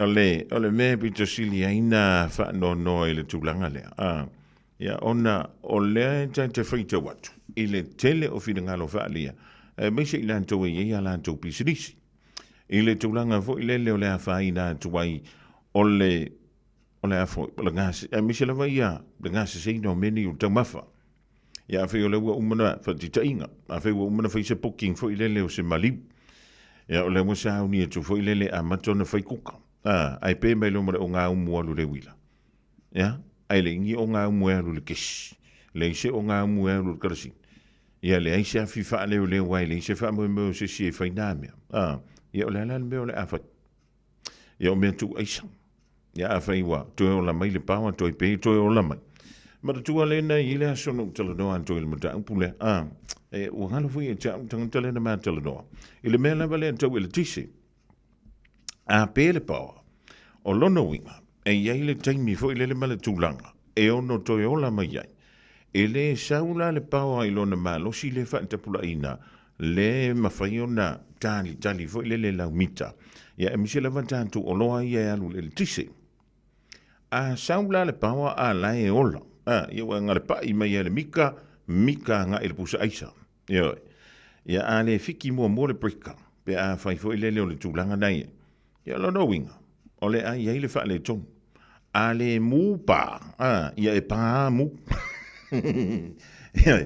pe ava pe na sa ola wa mo luka tu le tise fa tu nga ina pe fa tapula ina mole malos o la pusa isa po o ala o lo e fa nga ile le tise o le mela le tau nga pa mai le to ina male lo matua tati fa longa I te mi ka pe le pusa isa ka pe ki vi ka pe le so lo alu le tise ia wa saula le pawa ala e fo ile ma fai e tanto mita ia ma breakers fo ile o ile mita ia ma adapters so o loa ne ia le tise ona tau fio file balo si o le tise ala no ki le fa le kongo ka a wole le te o le waku I le kure o nga o ko sangwe la ia le ona to fai tu le sistala stasperu suluiva midunton tala le tu line top O le fitu au lele ma le fitu ta iala o ngā amata e mawalunga lana au nanga tau early childhood education po a o ngā amata Samoa ma le Pasifika I maangele e iai whaia o ngā le stala ma whaia o ngā lango wa lava tā pena mo le awa o ina o le whanau. E uti avanoa o lo o tutoe aua lai te whaatuai ai lesi tala nei loa lo walo kala au mai I le olua tasi tolu lima fitu valu iwa fitu olua tasi tolu lima fitu valu iwa fitu e whaatulanga ai se taimi e te asi mai ai. Talofa Samoa, o Atishna Ryan, o le Licensed Immigration Advisor mo le Auckland South Immigration Consultants. E visosoani mo so se tu ai ngā visa e malanga mai e New Zealand po Australia. Telefoni mai nei loa I le o valu o tasi ono valu wha fitulua. Po le olua tasi o no valu fitulua tolu o.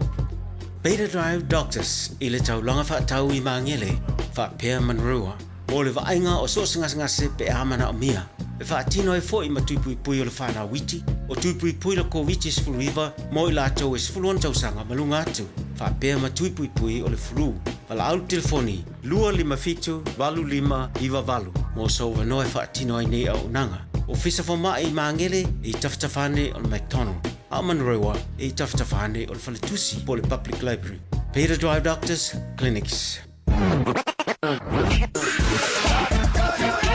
Malo soy fua. O se Fofoga Samoa, Radio Samoa, tasilima I vatolu amo. Se kia Radio Samoa.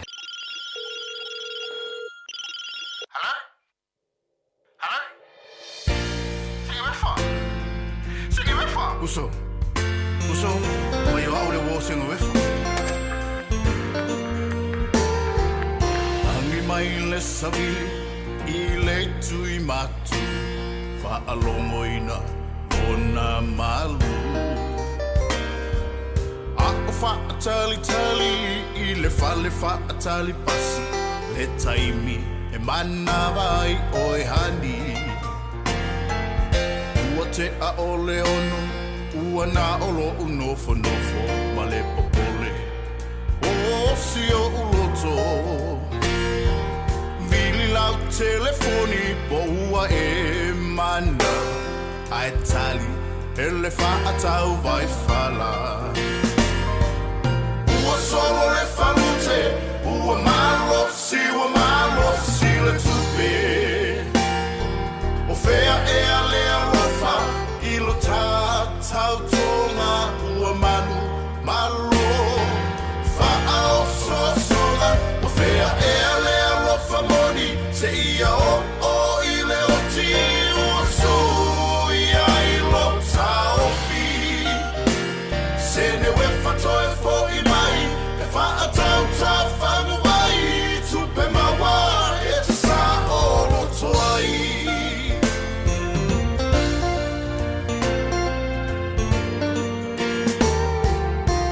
Tau vai fala ua o valo leanga tasi la upaanga la petimu e whaatau a uapa inu o panko ma ufi alifu e tau si aila ufana ma o si o uau a olea ua e tau anau E te whealua I solo pei o e se ti apolo Vai lo isu e whai ma solo Ua solo le falute Ua malo si le tupe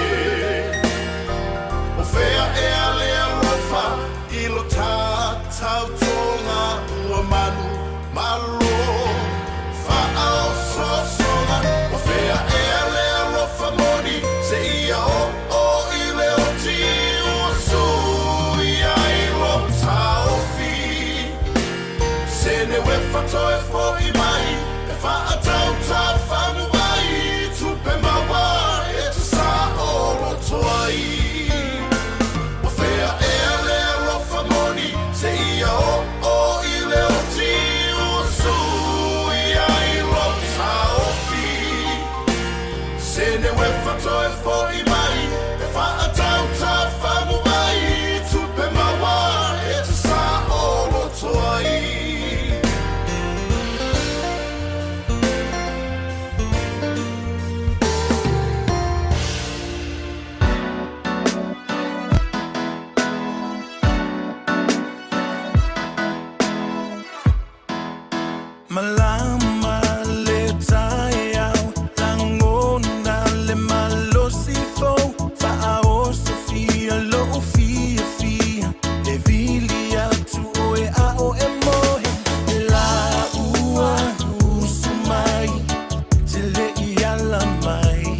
le lava le taimi I le nei o langa le lofa e moni e le mo e umi taua le taimi whainga tau whainga whipa I le mali e taua le taimi oi matiwa ma o e te le whaia ina taua le taimi o le lofa e moni e le mo e umi taua le taimi whainga tau whainga whipa I le mali e taua le taimi oi matiwa ma o e te le whaia ina taua le taimi taua le taimi taua le taimi taua le taimi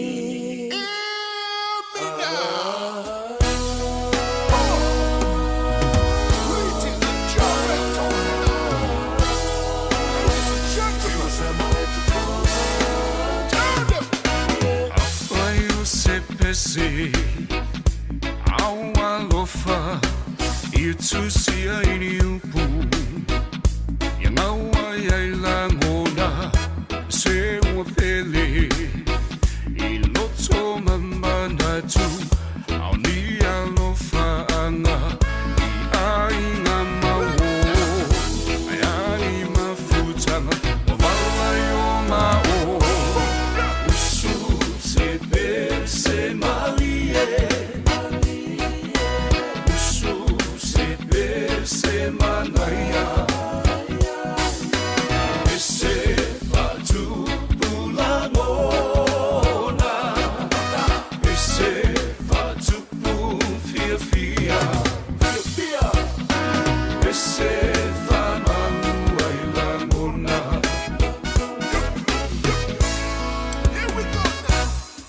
Afaio se pese Whaamalosi au Ia tusia I riupu Whaala e au I whaimahai fofo E whaamalosi ai E ua mawhatia I le tino male mawhauwhau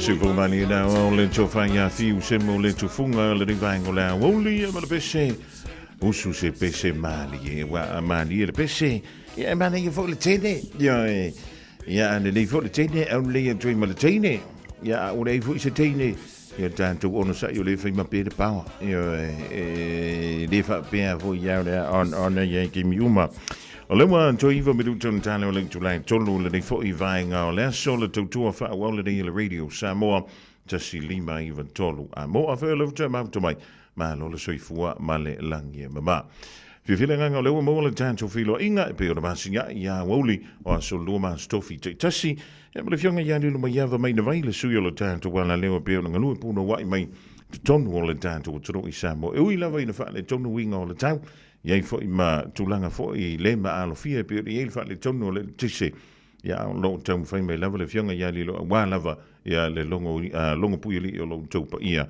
ma lo tau manu fa talvantu le ma yava ma lo nga lui e ma lo fo I le tau anta I le nei ya Aoauli o le stofi wa tanto Aoauli Ia, tala whai lau tau Fofogamua pe foi ia le tatou ofisa whasalau Radio Samoa ia I le Aouli nei o la stofi malo foi le soifua manuia le tatou atunu ia mai lava I maunga tele se ia pa ia maunga iti ia ai me se foi o feo I o le tala le lei lo fa pe nao na no manua wasa manuia se tatou atunu ia fa pe foi le tapua inga le afo mai maunga manuia o le nuu e pe o na iei tinam tama matatua o lo fai talo ia matu I mai le mulpanga wa fai vo se tatou atunu I le aso ma le aso ai me se foi o taru si atu o lo tau no fuai ia tunu ese o no le sa inga manuia wa foi Samoa ia ma sona tūlanga lei mātina e au iluma ia wālawa ia le soifo manuia o se tātou tunu wha mālo le soifo manuia ia vi ia leli I o lo mawapea le soifo alau le lei le tātou tunu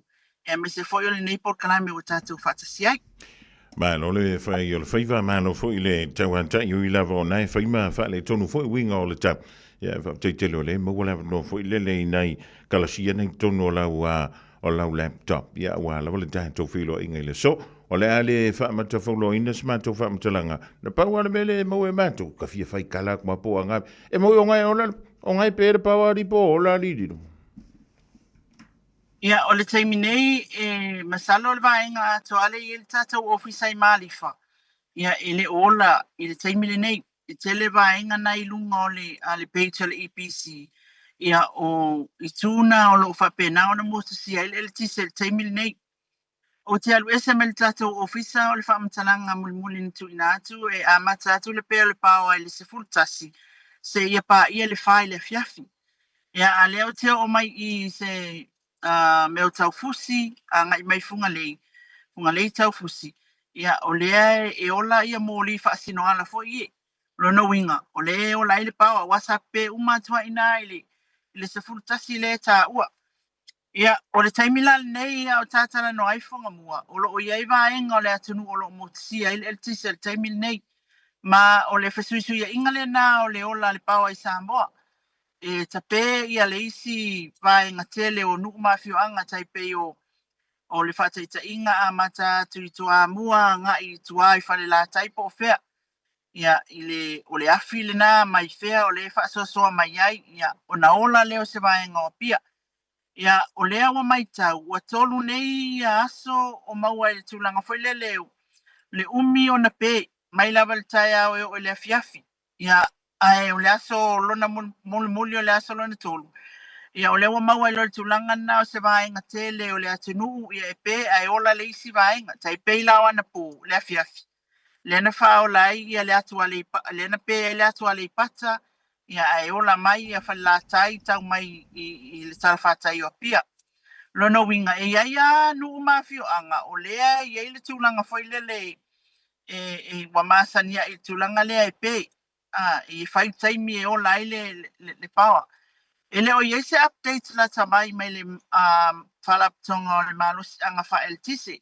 O e pe ia ona sila fia na ngata mai le tātou talanoanga ma le fionga le minsta ia olo ia le vai asa o tuana i atu. Ia na ia wha iloa ele tūlanga wha le tonu i laina tele.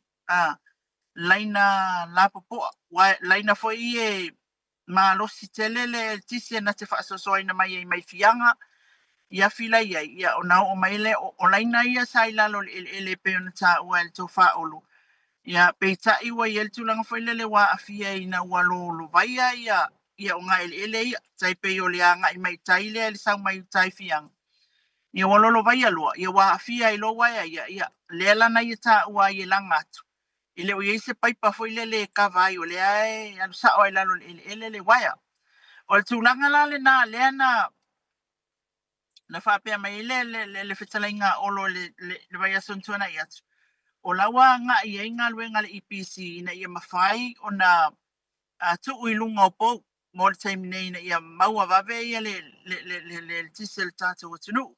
Ai o le saunoanga le ali minsta na ia whapea mai ai mo le saunga le mua le au whainga luenga e a lai o na tape le tātou el tisi.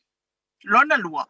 Na mana ia mala mai vai asol na wa mo ia sape ana ia le taimi na ola ia le ia ai o le taimi la le nei na uma loa ia si matangi o sofa ta ulena ia i le asosa anga i mai ia anga i la songa fua pe le afiafi o le astona i mafa solo mai o inala le na pe o inale na tele ina wa pe i lo le o toe pe mai i lo le pawa ona o le tele o la au mafuli wa iai malolonga i ngā utai ia ngā i tatou wafia ia lea la ngata i loa i nāle mātou i loa e tu sai fo i o le tūlanga wa iai le tatou el tisi o ne ia la pea ma le 4 minutes te taluai ia sa o feso ta ia tuai wala so ato tau mawhai na ia mwhai ona maua sa feso ta inga ma le fionga i le ofisili o pūlenga mtanga o le whalaptonga le tisi. Ia ai peitai. Ia ele i maua. Tulau. O lea la ua whapea mai ia le tō wha olu. Na maua la mafso ta inga pea ma 4 minuta taluai. Ina ua o message ia i whamol moli. Fia maua se update. O le ale tūlanga tonu wa i ele tato e tisi. ua vaaia foʻi le fagau le malia o le tatou atunuu ia maafiaga i le tatou atunuu e pei o le ua tapuni ia galuega i nisi o faalapotoga o nisi o falatalavai ua le o tamafai ona toe talasi avai taimi lenei sa matou oo iai ia ona o le pea o le pawa ia e faapea mai ia le tofaolo o loo iai le taimi lenei le tasi fonataga le CDC o le fonataga le puma lona uiga ona e faasolo ia fonataga ia pengtai on tu ina mai se tatou update ia po se tala lata mai foi e tu sa le tūlanga i le peo le pawa le tūlanga tonu ana na sa o lau mai tau mai Fofogamua o lo motia le tise nisi o vaenga o le tatou atunu Malo fa tai lilo le taulongolongo fo i le pa ia male malo le tātou turu e le whaingo fiela le tātou mta upu le pe o na iai anta o le pe fa solo antolo no winga ele ai ama se vaenga o polu na o polu le a fai na i le tūlanga leo le pe fa solo antoa fa tolu na pe antoa le motu antoa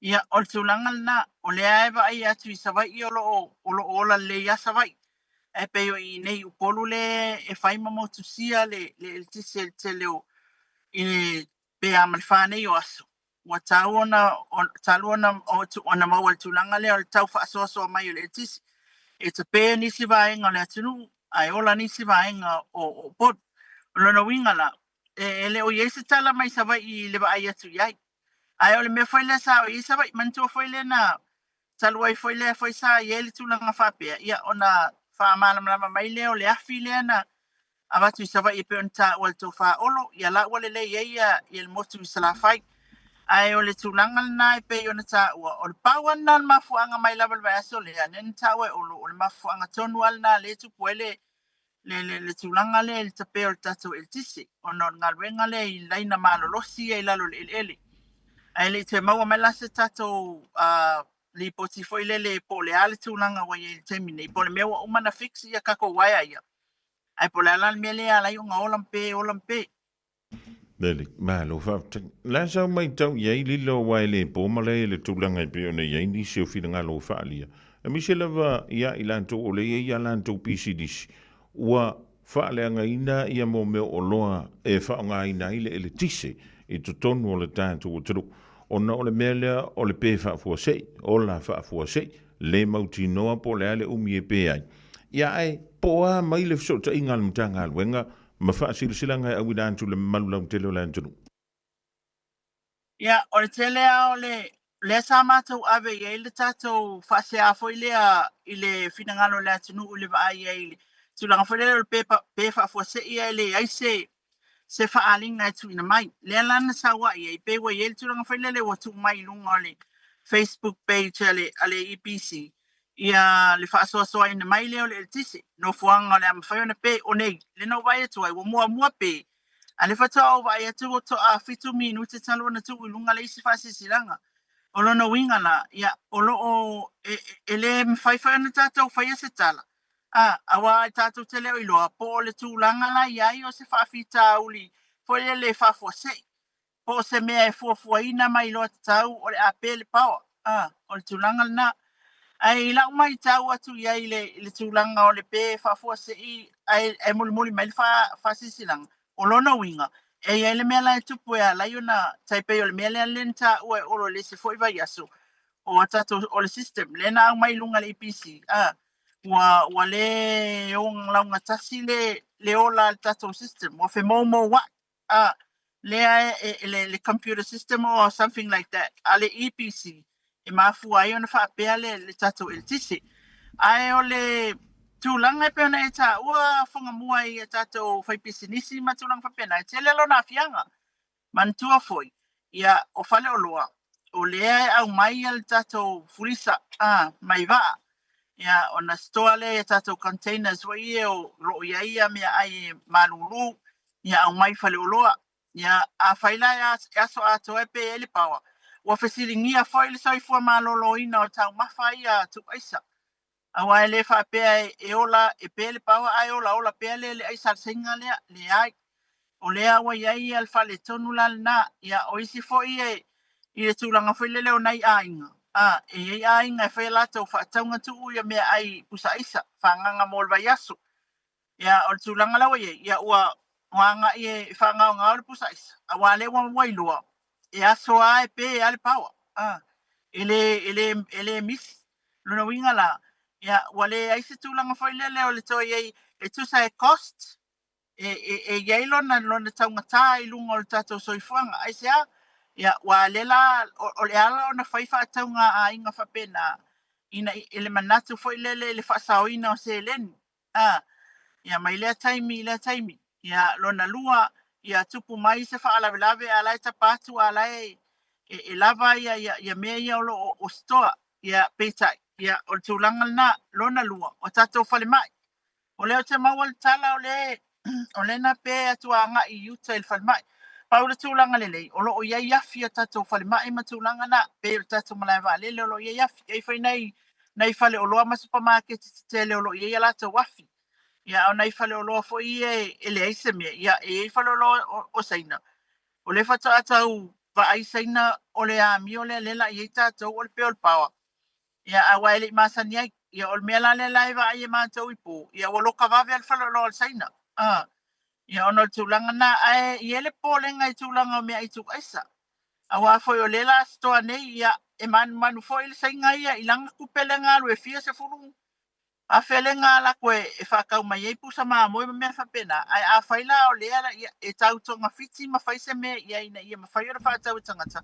Pea whaiora le a whaau au pea ia le tulanga lea wha le tonu le tātou e tise. E lua vai nga ia o te mawhauwhau ia ili lo mai ia vai o lo tūlai mai. Fui lele mua o le a whaina o soifu maro lo ina o nei o tātou tangata. Pea whapea o le wei ini o lo tu aisa fui ia o le a whaatau ina pea ma tau mo whai.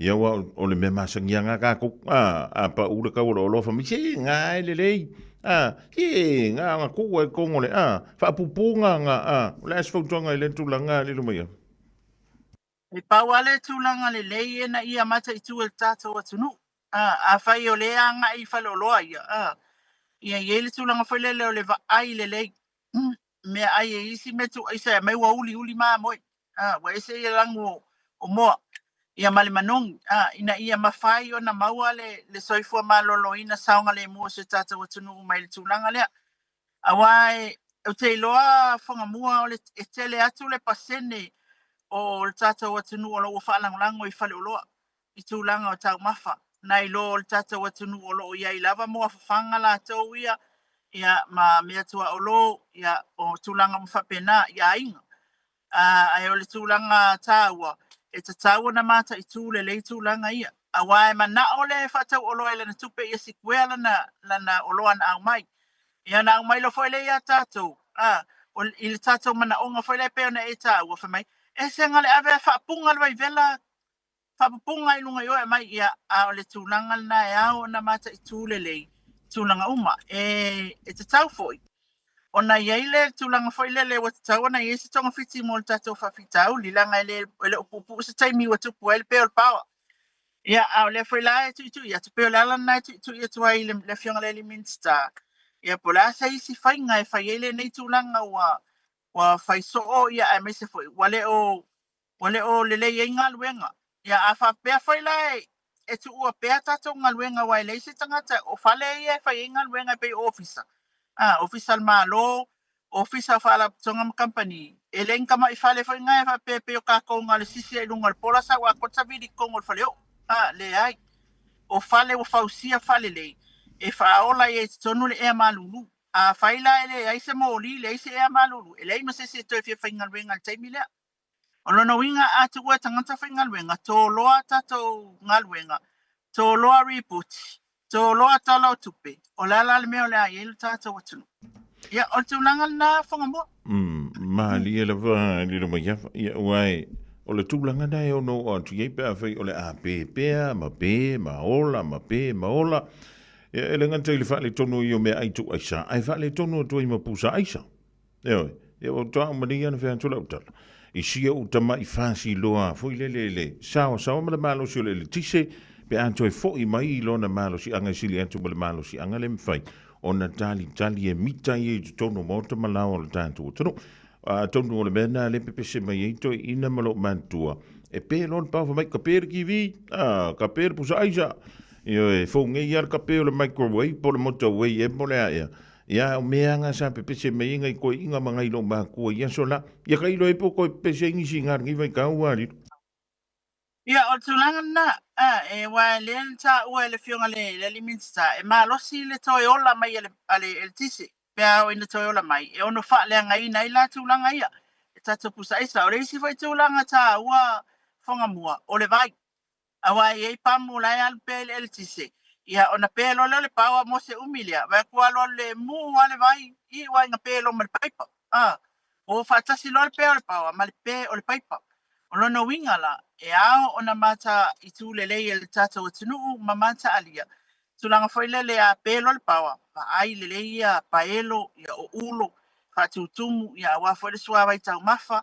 Ia pe ngasi senga o mea ai. Ia makalo ne vai foi ia ina ia mawhai ona fatasadi. Ia wa vai ta ele mol whanau. Ia fa pe foi ina I tamam tina matatua. Ele I ola sa moa I lau mai tau. Ele I ola ani tātou I leo langa wa tātou iei nei. Wa tele ia tātou me ia o le tātou telefone nei o tūlanga I alu le tisi. E sa so I fua o tātou tangata mātutua I le tūlanga fo I le leo le ola mai e va ai le moli fangu, va ai le moli matangi, o le moli tu, o le moli pensin. Sa sa wa. Ia, wa mata lao na mātutua nei to ina malo matua, o generator la I kako. Ia, o le generation foi lele na soifua mai lava ia le to'atele ia o lea ua ola el tise, wa iai telefoni, wa iai le Michael Rain le ke fai mai ai, ia wa iai le toaster, wa iai le tipoti wila, ia mea uma male o ngā umwe ki atu ola mai. Ai, I le mānai o le taimile nei, toi tilo ane e tatou moli I e tatou o ngā umu malala. Ioi, pea fai fia fai ngā senga I le pō, ia mana ia le o ngā malala, ia a fai foi o le ai lava le fafia o le umukuka, ke pese pese ai le umukuka e vela arsaka. Ioi, e tātari ai le tūlanga lea, ai I le whainga tāle generation lea mātou, whaintai into e toi tau o le umukuka whapena. Le pe e te wa ai e te le ai na whai mai, wa pe sa ngi pau, ia wabili tanga mea, o sea tantanga mea, wabili le masinta mea, o tūlanga umana, le senga o le saifuanga, ia mana o mia I lava le tise taimnei ona watele ia tatou electricity appliances, le ua bua ia o tatou ainga, ia o pe o tūlanga na Fofogamua. Leri, o whera o wha o ngā ika ko afi fōu e lua wana na sound o le whionga le minister, lua afi mo o polu, lua afi mo le moteli sarafa. Ia la e o ke le moteli. Ia, sa o lei, o le fai mai ia olo le lansanoanga, o afi na e lua na tu I nei upolu, o afi e lua laisa la fai. O lea la se I toi fesili atu ia, I whamanino mai la pole mea, wa le anga ka ko afi kuai anga I fua le tau whaasoasoa o le tise, I afi e lua fau ia wa au mai nei. Awa o lea na maua, o la ito e na whaatangi le fionga le liminsta I le kapeneta, mo se isi afi, awa fo I le whaasoasoa ina lava o le tise, e fallinga mai la, I lana saunoanga, e le o lava tatou afi pele o le leifo I ato toa fua le toi mana mia fo I le tatou watunu. O se isi afi na I au mai whapena, ona whalele I lava le au nanga nei le tisi, ai o le amanino mea uma. Ia pe a tatou tala noa ia, o lo pe whape umana fontanga le so, salo pe mawa se tala noanga. Ia ona mawele se tatou reporti o le vai sofo. I sa mai tau lila mai ewa, o ko ingi a inga o whao ngā mea ngā o mōri karasingi, mōri pengisingi, ma toe, ia wai, o le winga o le tala. I lata mai tau e tu fo I lele le suinga le wai ei tātou. O tele o tātou a inga. Ai misi lewa le tala whātai pia, pa so solo o toile anga I nuku mafia angi tua. E toi o le whale pālangi raki, e tiansia e koe vai se umukuka. Eoi. O whena me le longo inga e kūlalo le ngiuma, ma koe kafu e ngarka inga fi ia nilo. Ia, o le tūlanga le wai e taimi nei pena o tāua, wa sasa e to e wa ai I mōli matangi mōli na, a e alu le whale o loa, e te aluatu o mai le mōli solar lights, tai pei o le shape o le mōli matangi, e whawhanga le maa, e whawhanga le la, na mai lea ki le pō, ia, na mana mai la I lea, lua, wa a ngā I mōli sela, po mōli ngā, e pei o na maasani ele I anisio a inga, wa tele na whao ngā mōli ngā, wa sasa wa I se mōli whangu, Ai pe ona e ta ua I umukuka I mātou wa fio anga I tua. O lo iai lava umukuka. Ai o le tūlanga nā pe ua whaatotonga ina whale palangi nei ona pō. O le tūlanga nā leo lo iai le tātou atunu whain tā fwoi ona toi anga I whafo. I sia ua whai ale saka se I tulo. I se tonu le o ngā umu le tonu pe I whaavela fo I tā umawhai le o ngā umu le e tāo ai vai ane le whaafonga mai le tātou atunu. Ia mea ai, ia olona winga la, o te le swinga. Te le swinga, te le mana onga. Ai pe yo aso ia. Ia pe yo Elena o matangi wha o ngā moli matangi. E olo le fiafi ia tutuloa moli ia nei lo matumto ina o le yo. Ia, ai whaare tonu mai lo mara tātou so ta inga le vanga la ui. Te pot, o le la vai e afo. O le la vai tau whea tu le whionga ia li lo mai afa. So le ka fiolai. O le mea e di ka kowa koe ai solo murianga I kuari ma le tātou mta upu le nei le tise. E pe ora mai tau antu I Samoa. Ia, a whai mo wha le tonu ia laina ta ia lalo vo I lalo le manavo le. Ia. E le whaingo whielanga luenga le toi wha leia man toi ta I antu ia tātou leina le tisei. Ia e nofo nei mai mawhau. Mai silsila I le tūlanga I le teimi le whanto a o mai ai I le fiber tu tonu o New Zealand. E le whaingo whiela whantino ngā nanga luenga tele I o ngā luenga sa whapele o na whantino. I le tūla I mai o nā mata. Ia e whaua mai ai a lo whilanga lo whaali ia li lo mai ava. Ia pe o stato reporting na Fofogamua le tato el tisi. Ma le pe o le issue lea mal mata upu lea o lo la walunga ai a fina ngalo le tato atunu I lunga social media. Ia e o foi la inga yo inga o lo vai ai nei. Ia e o le tūlanga na masalo ana wha pe e alu uma mea I te tonu o whale a onga I le tisi. O te iloa tu ua foi whanau ele tai tai. Au te iloa ia onga lawa tu ua whanau. O na o tūlanga wha pe nā ele. Mo tia lo le tise, vai lo mal sua vai. Pe le paipa, ia tūlanga mana sa mol mawina foi. Mol taimi nei, ia tatou lava pale pea ma ona sai. Se I tala mai ia le tau wha olo po le ale tūlanga o le ai ia le tatou wha moe lea le tatou le tise.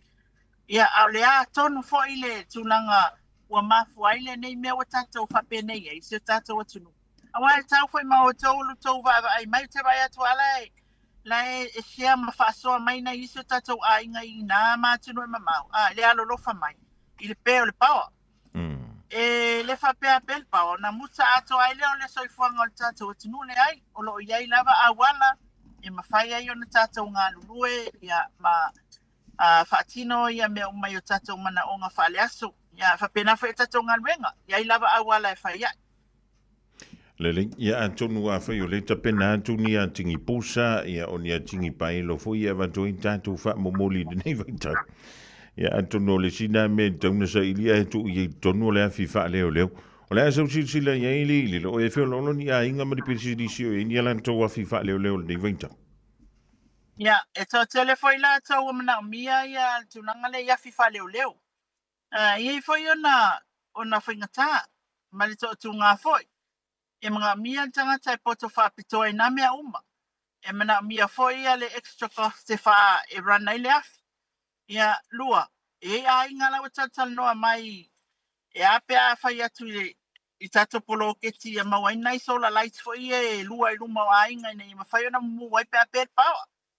Ia, o tūlanga mana, o le tūlanga lei foi. E whiololo nei a inga foi e maisa lawa I pisi nisi.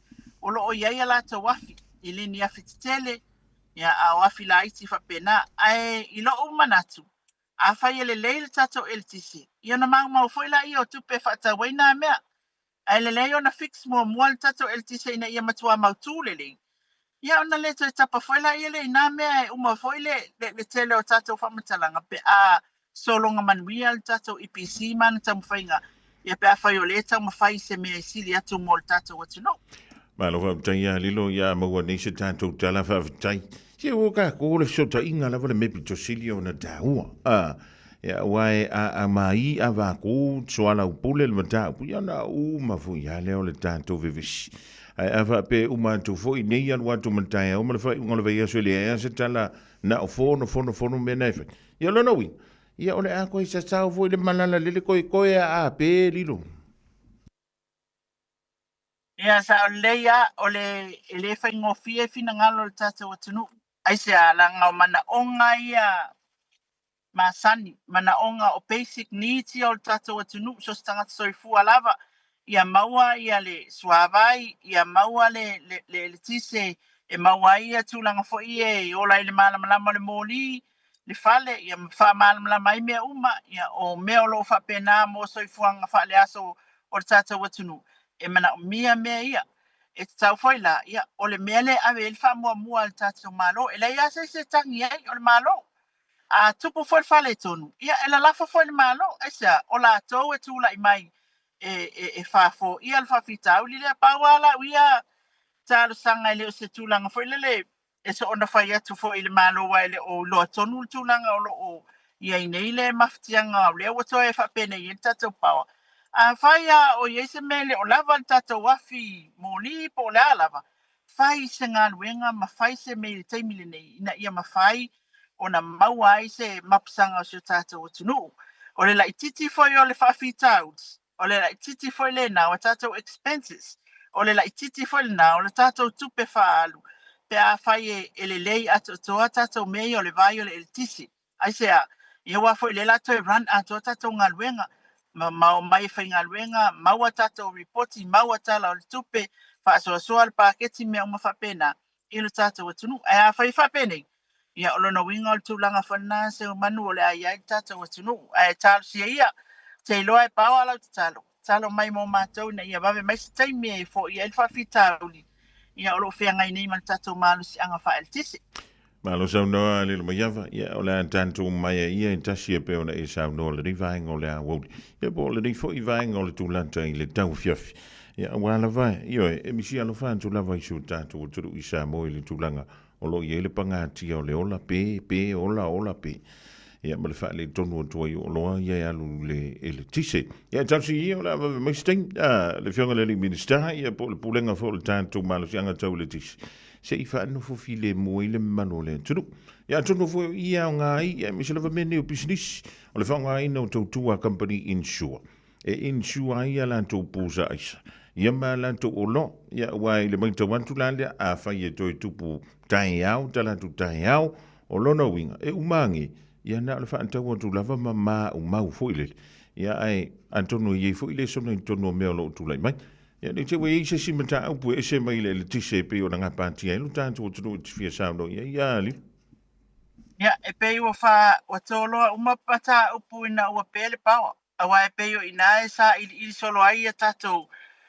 Foi lea tātou o whamtalanga mtulanga whapena, ia o lea wale sa whanga foi le nei teimi. Au te loina o lea so vai aso fau, ia o lea tātou e whaeroa e lea so lua. Ia, mau ato e se tala o tātou whaamasinonga, ia manisi mta upu i tono le tātou o tunu. Ia, ai o le tūlanga na o lo i le tise sa monea o le whapoleina se tātou o tunu. Mea me whaun tātou whaia, ia il whaatasi mai o le atua, e ala o na tātou maua ia le tūlanga le lei. Ia, tātou tālia pēr whaiva o lo whianga iai ma le whianga le minsta.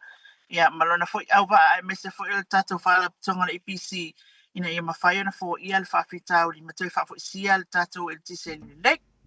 Mo le antalanga whautai mo le tātou so ta inga le nivaenga o le whiawhia lilo maiawa e ui lava o loo ngā pātia le tunu fwoi le wha le tonu. Ia o le tūlanga o le tise pe o le iai e ma le susu iai wha uinga o le tang. Ia le lava mai tau atu. Ia o loo surungia lava ia lau fionga fo i le la ia o le maasida o fitu ia mahau fo i whengaso loa i o le lang.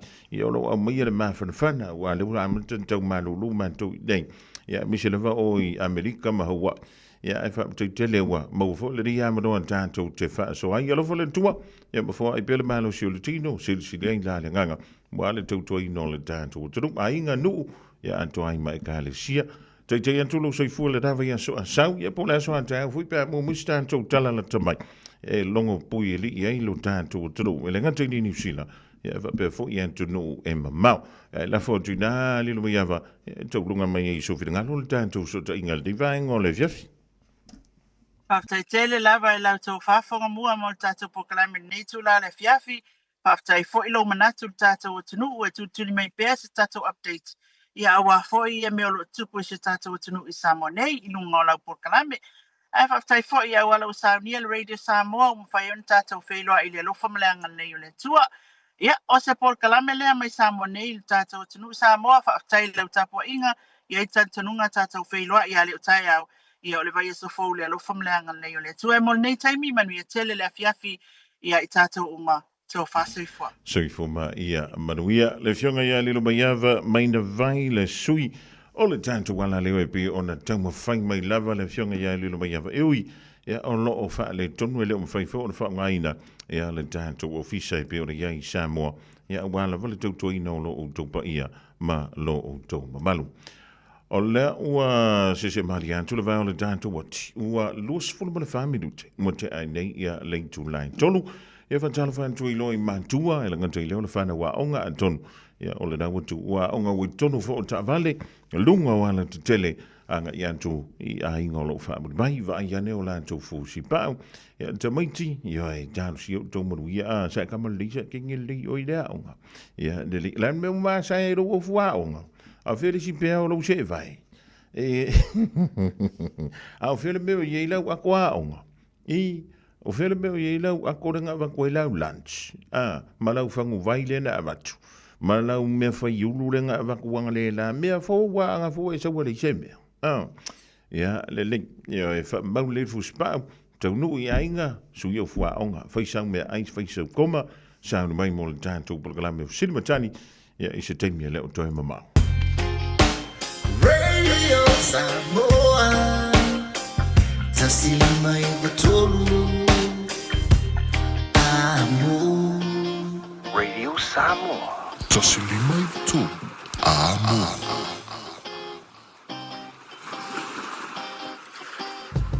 Beta Drive Doctors i le taulanga whaatau i maangele whaapea manrua o le vaenga o so ngase pe amana o mia e whaatino e fo i matupui pui o le whana witi o tupui pui la COVID is full river mo i lātou is full on tausanga malunga atu whaapea matupui pui o le flu wala au telefoni 255-25 mo so wanoe whaatino ai nei au nanga o fisa fo mai i maangele i taftafane o le McDonald Amanrewa e taftafane o le Faletusi po le Public Library. Beta Drive Doctors Clinics. O mana o mie o e po se isi lo a inga se fisoso ani tau fe malanga inga mo New Zealand. I mata au po e pei o le vaita mai no whanau po ngā luenga. A whai o lau tali o le ioe, wala au loa Ken Ferniho o le Fern Immigration Services. E iailana lai sene, ma ua silia ma le se fulu lima tau sanga o lana tau tua. E toa tele tangata o fisoso ani iai Ken, i mata upu tau fe malanga inga. E au fia ai mata upu na o atu le tribunal. Ma apili le minister.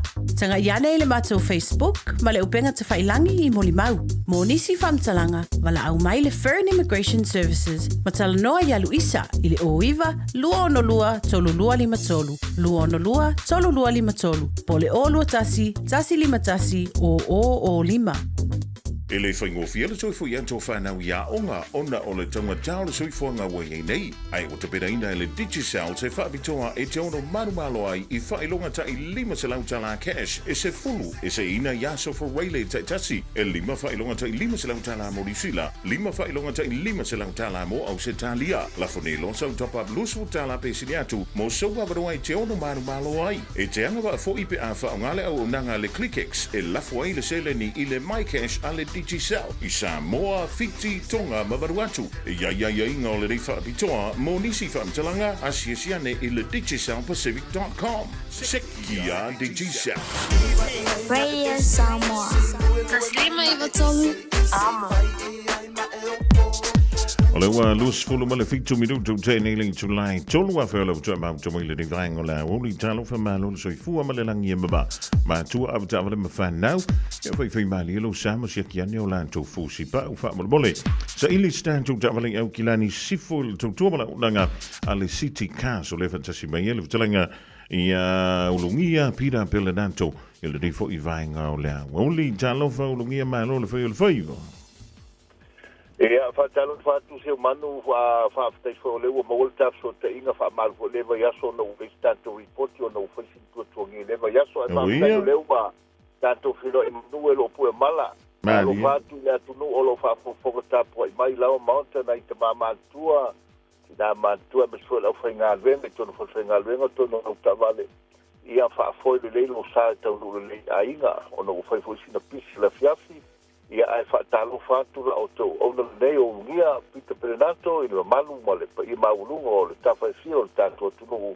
ia mase fo i la ufai ngā ruenga le tua lo whapena o na whaanono manu o walama se manuia o nei o tātu ai o umalama sa molo o maudi sila nei mase nei tunu te ngā whaalolo se umanu.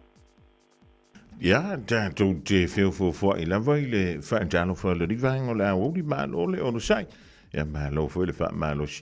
E te sila whio e le lau taringa urungia wa ti ngā whongo le tonu i antia. O le wana whaatari atu i lau tau wha? Whawe kai te umanu. Kai, ok, lo lawa o le nganga leo le atunu. Tuturi matanga upea so sa awa wala ta mai holi tau maluru. O le mea pito sini whenutase o manu o le whale tonu o le tāwari lungo le awala. Ia le la molo o tātālongo pea ma watu pea whautuanga awa i lolo fito i rafi o le tāwale. Ia o New Zealand e whau tāwale au tauna wa aifa sāle nei mo tamaiti le aonga awa ni pea o timunga i ma maluru mai wa ale hou tātou mai tau ina sau manu. Ia. E ua ngai mai pole maluru. O le ua matana ngai mai maluru ia. E umalole maluru solo to inga maluru timu. Ia o le mela na o le pole iai le wha au wha tāwale tātālongo pea. Ai so sāle lei a wana i whanau e le whapeo tau ana wina o tau ia ai o le whautanga tamai ia o le wāwa ai umai tu uma a walawa le whangā solo inga le lei o le nea tinu o le tātou au mawai. Tele tāwale le leise manu lo tono le tātou lo toa ane le tātou mawhtanga le so fawini o lo maua tātou fawini. Ai ki whai fawini Toyota Hilux o le Ford Ranger ia ma fawini umalawa ele Mazda mai si tātou fawini le wa tā kele mal tebile nei. Walau mai o lo maua tātou fawini le vāo le whase fulu awhi ana tau se fulu i o tau sanga le lei lua awhi le fultasi lu fulua lu fultolu o maua tātou fawini ama le lufu wha. Ia o nei tāwale la poa ia ngā mo tātou o van o lo tele a tātou van te lope valu ia tātou van nei tono le tātou lo toalo a fia Toyota Yes. Ia tāwale foi le ino foi a ngā mokuria ia o leo maua tātou tāwale nā Samoa la mai pe amana tātou van. Ia mai se foi tele malano no ia tātou foto ia o sosi tu a inga o Nissan, Honda, Toyota ia o lo tele mano no ia tātou tāwale ia o le talamoni lava, ele lei alo maliu mai tango ia mawatu le kiro ao. Ia na alu la ia test drive tavale o whainga na o lo whapenau tau kuaila tunu pe a maliu mai le tātou whale tavale. Ia i Lincoln Road le tasi lua Lincoln Road Henderson. Whawhanga i lila malmetona maua iel tau tua mali au nanga. Ia e le mawhai o na whangalo atu o he ka a maliu mai tala au mai. I le sola tātou tala ia e whai ule nei aso ia e lua tātou tio sign up.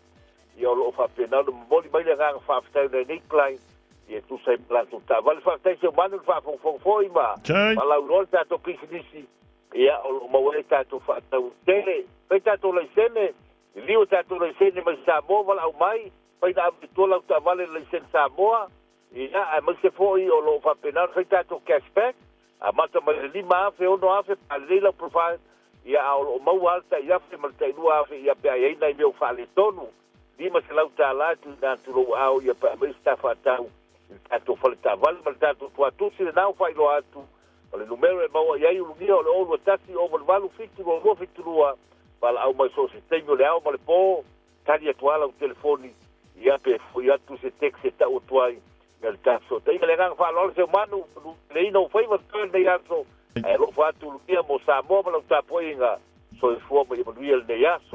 So i fuia o le tau whai au lungia pira pela danto wa vela fuia ma fuka tau mori o le tau tumala unanga a le City Car se te maua i nā i Henderson lunga o le wala leo Lincoln Road danto telefone manu le turu la tau te wia i le bana vai o ngā luenga malanga i antu moli le whana ui lea oka i maso se fuanga lava i nai au gilani sifo o valu se lau lua fitu tolu fitu valu e bo le lua tasi lima valu iva lua fitu i ala lan tulu merana e sa ili iso sa le nifo i vaengo la uli pa fei tala la i nai au gilani i sifo tolu vidu tau tēne le afo le tolu tau tua ale Radio Samoa.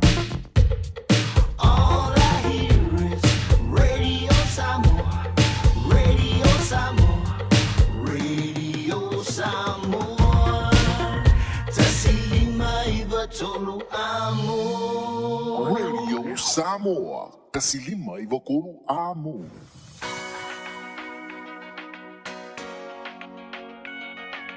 Six, five, one.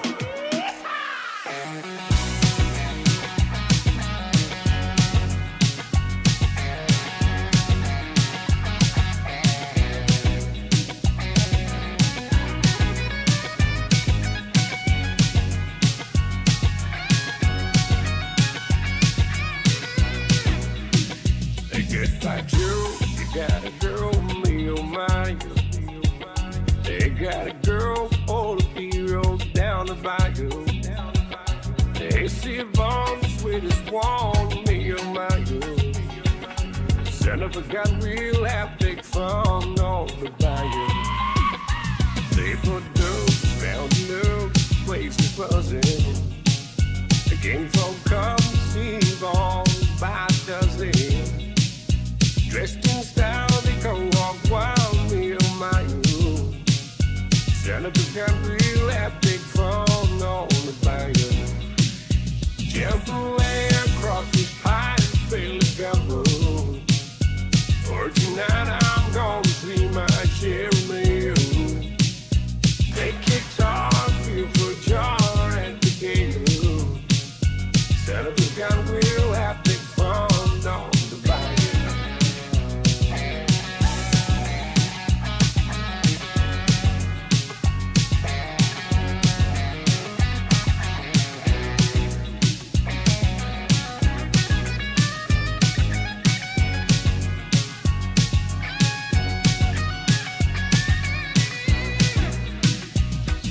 Down, far from town, get in the field, and you catch all the thieves in the bayou.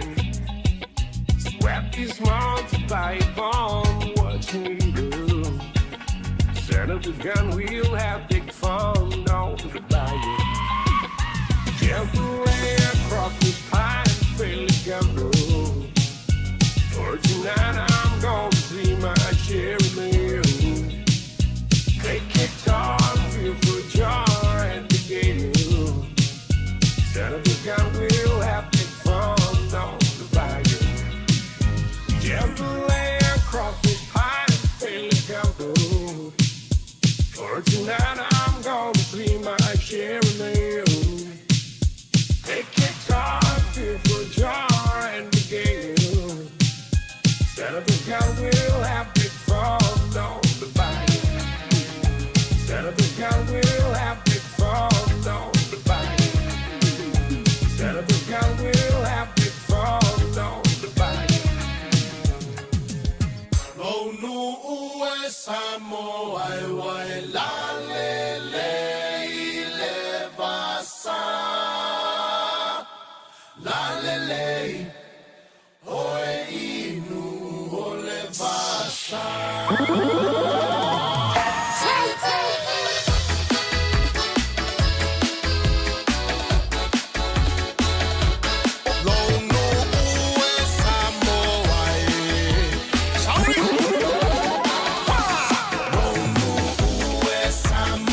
Samoa ia malama le taina o le sua le palua vama le sula tonga ia manatua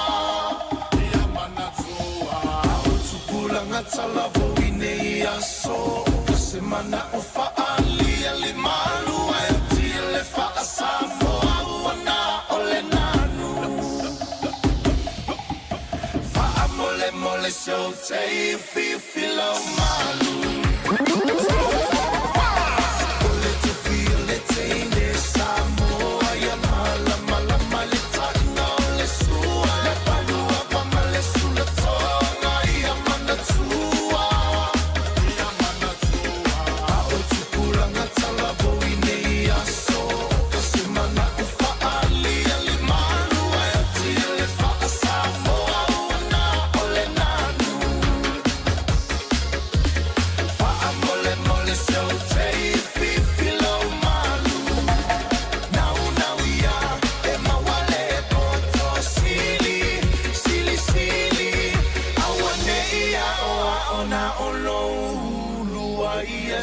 Sili lo loto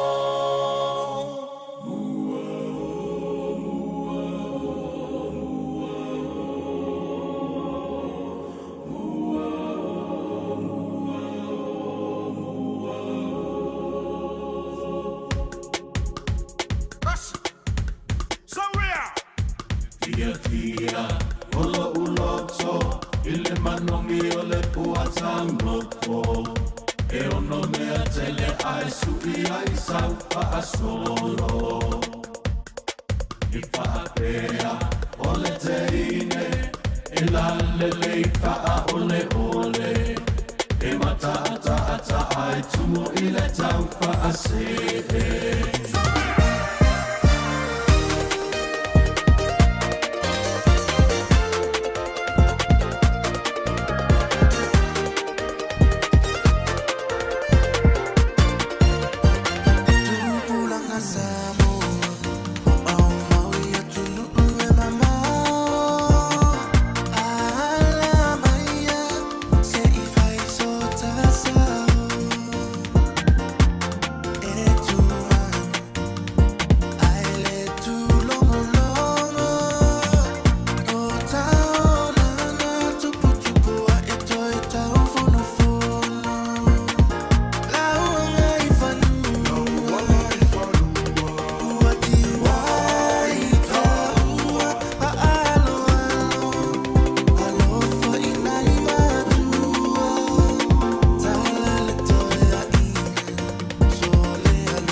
anga sui whewhiloi o le ri vaenga o le Aoauli, po le ri foi vaenga o le aso tūlanta i le tau whiawhi. E wa vaenga toi foi o tātou polokalame whaanga solo wha malulu antu i mātua ma le whanau. Ia ono le polokalame le whanau o lea o tu antu le aso a tai au. Ia ono nisi fo tūlanga le maarufia wha malo antu ia i lato umalava. O le mafuto mai pēr le tautua wha o le radio Samoa Tasilima. Iwa tolu a mo malo le on sai malo foi le wha malo losi. Ia mi se le vampa anga masani i ta mama tira mantua.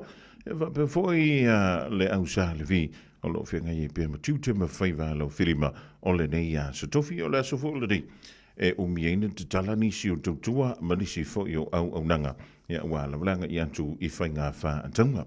Ia ai nau wawa ai atu i le tūlanga fo i le pe o le iai. Ia le whale tonu ai o le tise Samoa. O le la nau tonga whai fo i le lau te wawa i atu i lunga o lea fo. E lunga o le upenga te whai lang. I meia i tau wafi e le tise. Ia. E le iso ka mana mala makele lea mea. Au lau te wawa ai atu i. O lo iai i asa tasile nei ofi. O le afi fo i le wha leo leo. Ia po afi la iti e ma whai ona wha ola. Ia io e alu le pengi singi.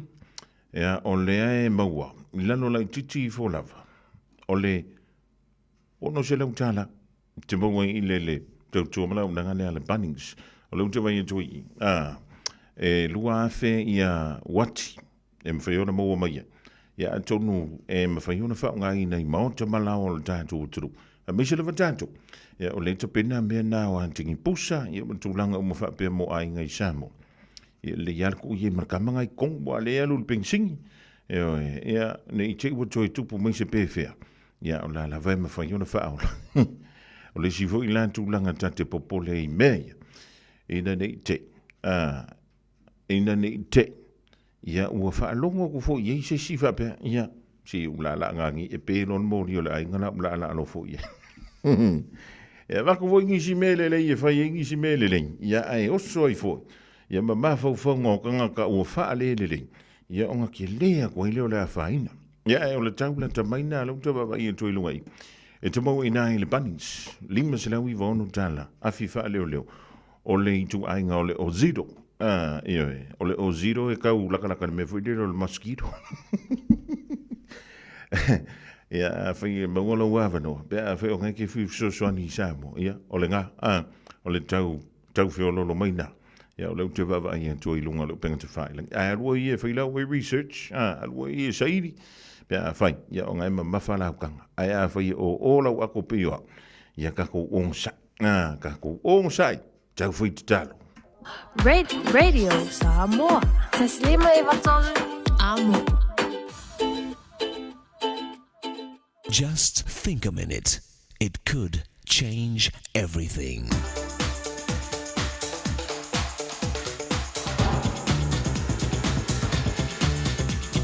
Think a minute. This is the true story of a boy named Jim who started working at the young age of 8. By the time Jim was 20, he was training as a store manager, and within a year, he was a successful salesman. Then in 1901, he married a young woman named Berta. After a few years, Jim was put in charge of a brand new store. He put a big sign on the front that said, Golden Rule. He worked hard, managing his store from early morning until late at night. He and Berta lived in just a small room above the store that was an unfinished attic, and their dining table was just a box turned upside down. But their Golden Rule store was on its way. Well, Jim's smart, hard work paid off, and after 15 years, he had 177 stores. 11 years later, Jim owned a chain of more than 1,000 stores across America. Maybe you've heard this true story of the J.C. Penney stores and the young man, James Cash Penney, who built it all from nothing. But you probably haven't heard about the terrible suffering and disappointments he had to overcome to do it all. You see, back in 1910, Jim lost the most important partner and person in his life when his wife Berta died. Then came the stock market crash of 1929 and the Great Depression in America. So by 1931, J.C. Penney was in the hospital from a complete physical and nervous breakdown. But in the hospital chapel, Jim met God, who began to heal his broken heart and restore his passion and purpose for living. Jim had lost $40 million. But that day he discovered wealth much greater than any amount of money. So at the age of 56, with his newfound passion and purpose, he started his life over. Jim traveled everywhere speaking about the power and principles of Jesus Christ, including the Golden Rule. In fact, Jim rebuilt his company, even bigger than before. You see, no matter what disappointments you've had in the past, you can start all over again today, only this time living your Maker's right way, which is the way you'll experience real success and satisfaction that lasts. Just think a minute. If you'd like a free...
Hallelujah worship team oli ile ali iwa fa va lofa tolunga toile programmena ole think a minute ya mo janto umala ile divine ole ya fi Samoa wo tolunga tida ya maseto tu mo ile ya stofi la singa ole to mali e ko to ile temi sasi ilan ai te jole tuolo o to soi fu malo ni yo le so andrea pe lo miskala se lupe ko pe kasima afa la vionga yara pe se tali anto severe Man por kalame lo nga ngai fo faiva.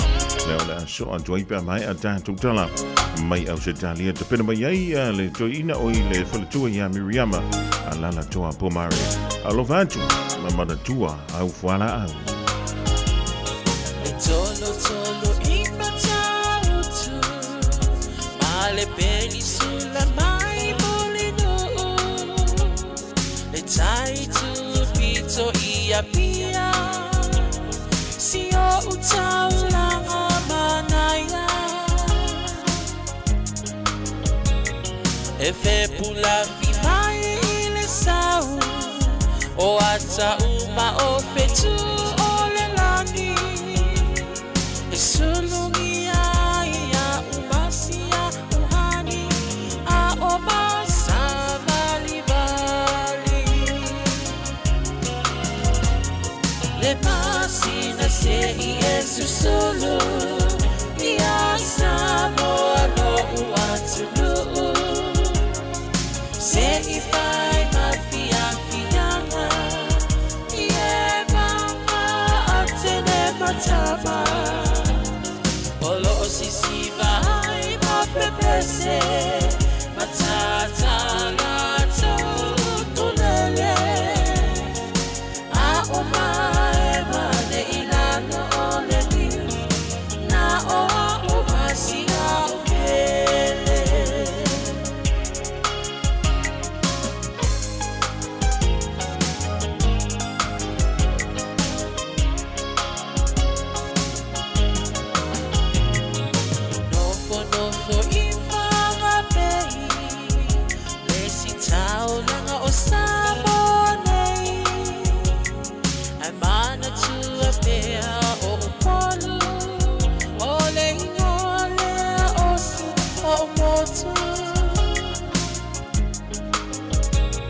Ele mafai nanga ona ngalo Le tape mali o mai singano Olo onofo ai tine matama yung alona awala lau papa